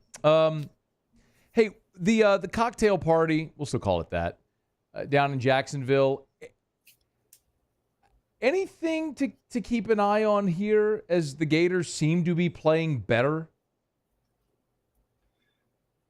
I think a couple of things. And again, for those that listen to your show every week, we've discussed the fact that Georgia has not played with the confidence that they're used to. And part of that can be laid on the feet of at the feet of this offense. Georgia has played up or down to the level of the competition that they've faced all year, which elite teams don't do. Good teams do. But elite teams like LSU in 2019, elite teams play elite. Doesn't matter who they're playing. If they're playing Vandy, how many touchdowns did Joe Burrow throw in the first quarter of that Vandy game? Was it 5? Were they up like? I don't know if it was 5 in the first quarter, but he threw 5 in the game for sure. It was just ridiculous. So that's an elite team. Georgia's not an elite team. They're not playing with that level of confidence. Georgia. Do you realize Florida's offense right now in conference play is ranked higher than Georgia's? Okay. Now, you could argue some of that is Mertz, and you'd be right. Mertz has played actually better than DJ, despite DJ's big arm. Mertz was actually more solid of a quarterback, more efficient. Florida's actually better in the turnover margin category than Georgia. Another plus for Florida.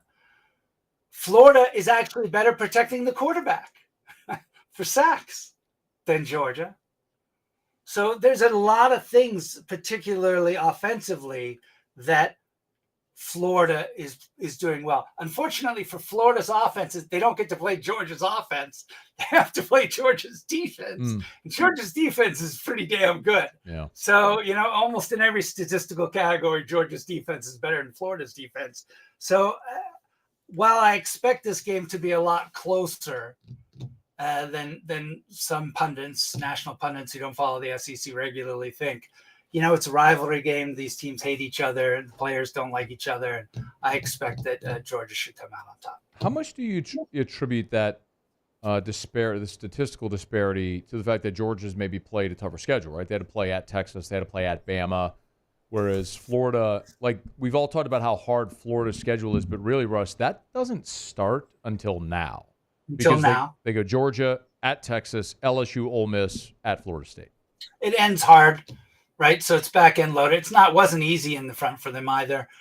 I think you can attribute some of it to that. I think you can attribute more of it to the fact that Georgia's offense has not played well. Georgia's offense didn't play particularly well. It's not just the tough teams they've played. In fact, I would argue the offense, other than the interceptions, was more efficient against Texas than it was against Mississippi State. This Georgia team overall has not played very effective football. And, I think there's a number of reasons to that. And I said this a couple of weeks ago. I think the primary reason is most of the players are playing for the Philadelphia Eagles now. So it's difficult to make that transition regularly. Usually you have to take a step back from elite. In fact, the only coach who didn't seem to have to worry about that was Saban. So, I expect Georgia to play down to Florida's level. I expect Florida to play up, and I expect this to be a tight game down to the wire. Okay. You expect Georgia-Florida to be a tight game down to the wire? I expect Georgia to win by like 8 or 9 points. I expect this to be a game you can still watch in the second half, unlike many of the last few games that we've watched. What a gauge for this game. You can watch it in the second half. Dude, the last few times we've had this game, you've turned it off at halftime. Yeah, man. I think we're going to be doing that in this one too. But I turned the LSU Texas A&M game off at halfway through the fourth quarter, it seemed. Russ Mitchell on Twitter at Russ Mitchell CFB. Good chat as always. Go Yankees. Hey, do me a favor. Yeah. Help the team figure out how to prepare for a running quarterback before next week. All right? They did it 2 weeks ago against Arkansas and did quite well. So let's see if we can have the quarterback get tackled by a Tennessee player before we have to play them. But I think that opportunity's already passed. Don't be comparing how they played against Taylor Green to how they played against Reed. Because if that was the case, they would have been able to fix that game. If that was the case, then they should have just looked at what they did the week before and rolled that out on the next series. That's why they didn't. It's why it's so perplexing, Russ. But it's why if you don't prepare for it at all during the week and then you switch in game, of course that's going to be difficult. That's not hard to understand. I don't know. When you didn't watch film of that player, you didn't learn that player's tendencies. You were completely prepared. Could have at least rolled out the Taylor Green strategy. They did, and the other thing too is they were crashing the ends the entire game against Wegman, and then they kept crashing the ends, and Green pulled it and ran. Like it was a problem, or not Green. Reed pulled it and ran. Yeah. So give them 2 weeks to prepare. I think they'll put forth a better effort, which is to say they'll get at least a stop because they didn't do that against Marcel Reed. Okay, we'll talk about it next week. Thank you. Later. That's Russ Mitchell. It's AFR, brought to you by Evermore. Drink Evermore. Got mine. I encourage you to do this. Go to the store, grocery store, go to the convenience store. If you want to find a store locator, go to evermore.com, EVAMOR, evermore.com. You can find where you can buy Evermore. Buy a bottle of Evermore and sip it side by side next to whatever other bottle of water that you normally drink. You will taste the difference. Look at the label. Natural artesian water, a rare alkaline source. It's a big difference for Evermore as opposed to other bottles you look at where it will say minerals added for flavor or things like that. Nothing added, nothing taken away. Out of a natural artesian well right there on the North Shore, piped right into the facility, into the bottle. It doesn't touch air until you uncap it, take the first delicious sip. It's also a Louisiana company. Drink Evermore. EVAMOR, evermore.com. All right, Hump Day Show is brought to you by Pluckers. Glad you're hanging out with us here. Down the home stretch, Otter's here for Otter Locks. They'll have a pick on the World Series Game 5 tonight. See if the Yanks can extend it. Get some college football action tonight. So what are we betting on? We'll find out with Otter Locks next. After further review. AFR is brought to you by Rouse's, the official supermarket of the New Orleans Saints. Rouse's.com, Rouse's.com. Y'all, great time to get on by Rouse's as we're moving closer to the holidays. Tomorrow, of course, Halloween. And then we got our eyes set on Thanksgiving. You get your Butterball Thanksgiving turkey for free at Rouse's. How about this? Buy a Hormel Cure 81 spiral sliced ham for $2.99 a pound. And get a Butterball Grade A frozen turkey up to 14 pounds free. You heard me. That's right. Buy a Hormel Cure 81 spiral sliced ham and get a free Butterball Grade A frozen turkey for your Thanksgiving dinner. It's limit 1 per customer with $25 in-store purchase. You can visit Rouse's.com for more details. Rouse's markets the official supermarket of the New Orleans Saints. Rouse's.com. Rouse's.com. Find that location nearest you at Rouse's.com. It's Rouse's. This feels like home. It's an everyday thing here. We work horses in the mornings and we work on the property during the day, and without these John Deere tractors, it'd almost be impossible to keep up with the place. I've dealt with some of the other colors and stuff, and I never really got the response back that I get from John Deere, We really enjoy dealing with Sunshine. They're good people. They always check on us and make sure our equipment's running, and we love them. Flip the switch and learn more about what it means to be powered by Sunshine at sunequip.com. There it is, the extra mile, on the border of expected and extraordinary for those willing to go further, like vans customized for work or play, with safety and tech to keep you connected.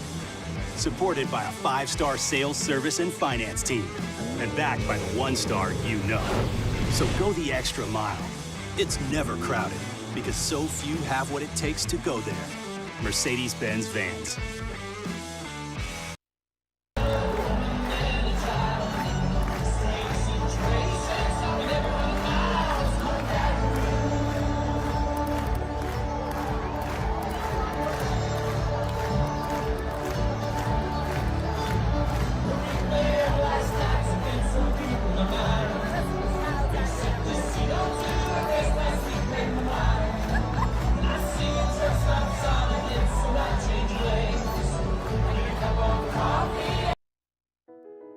I've been doing business with Luba for 25 years. They're dependable, trustworthy. It's just the attention to detail with our clients. Our folks have years and years of experience.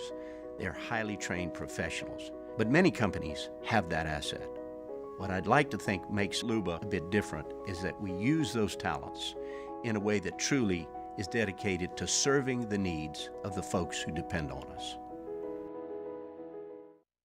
Dylan Cruz here to tell you about Six Rings Baseball and Softball Camp. If you live on the North Shore and play ball, go to Six Rings Camps with former LSU assistant coach Dan Canaveri. His knowledge is second to none, and your child will improve and have fun doing it. Camps were held at Coquille Park and Six Rings Academy in Covington with 4 sessions over the summer. Full day and morning only sessions are available from ages 7 to 13. Go to sixringsbaseball.com or call 985-206-9096. Learn the game to love the game.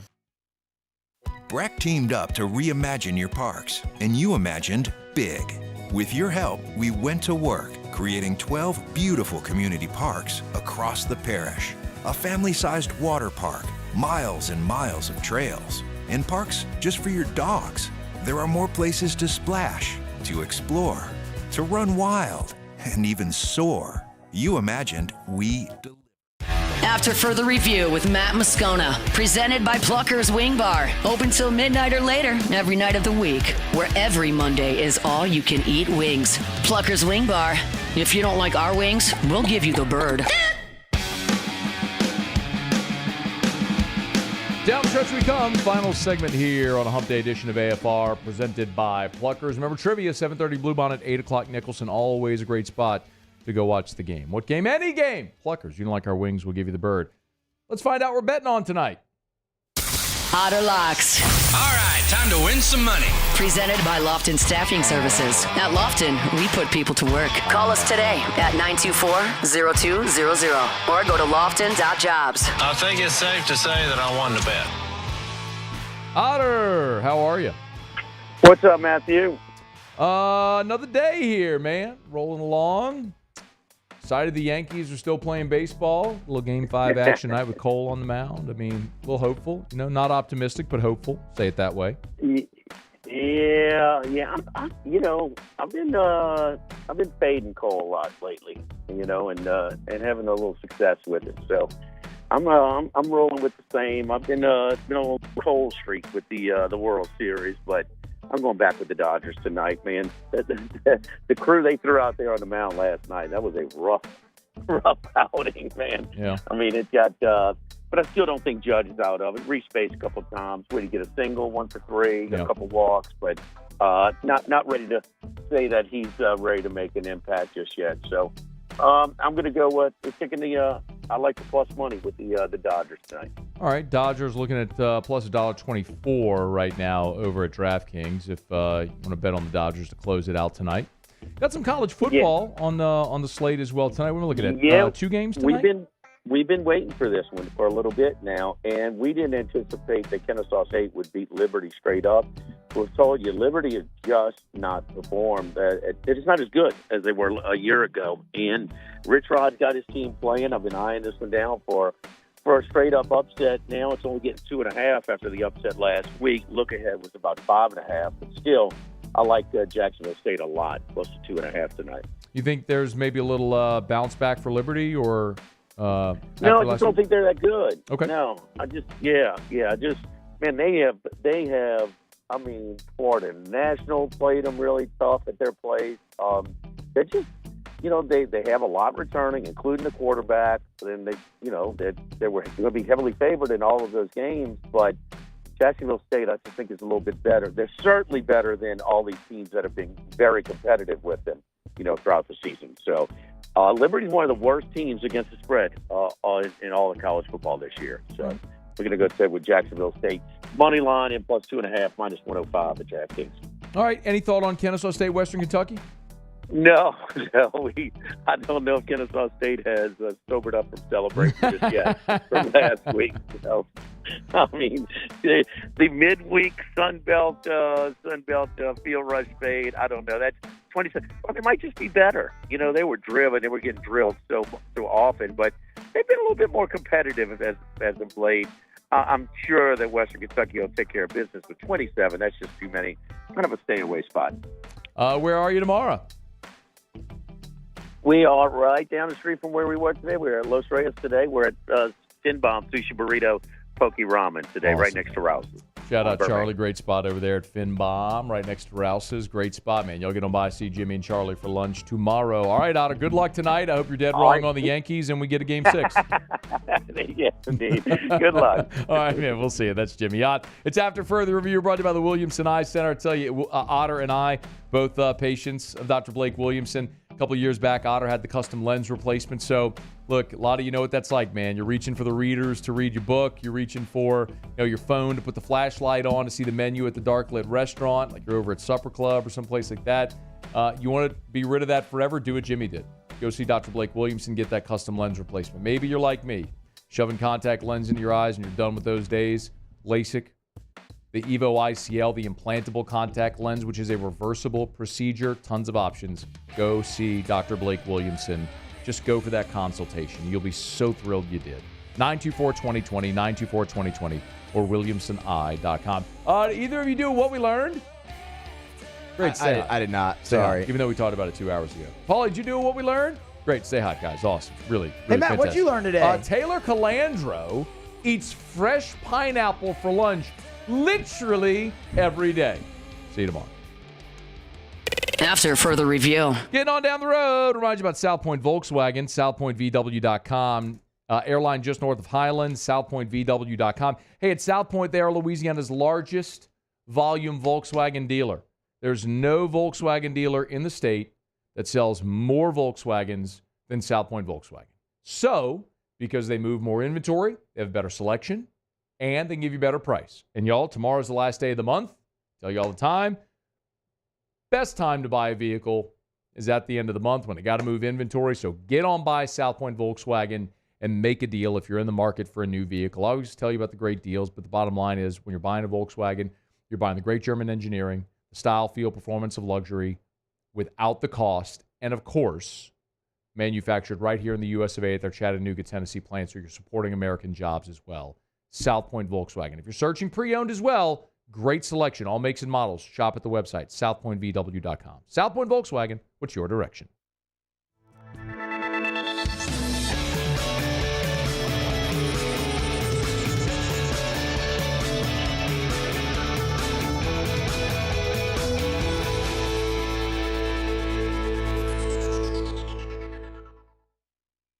Gulf Coast Bank and Trust is giving our customers the power to bank anywhere, anytime during this challenging event. And we're right there with you. Our mobile banking app is a smart way to manage your money and time. Gulf Coast Bank and Trust, the bank that cares about you. It's no secret. The best oysters in Baton Rouge are at Jolie Pearl Oyster Bar. Enjoy mouth-watering South Louisiana flavor and oysters from all over the country. And don't forget our nightly drink specials.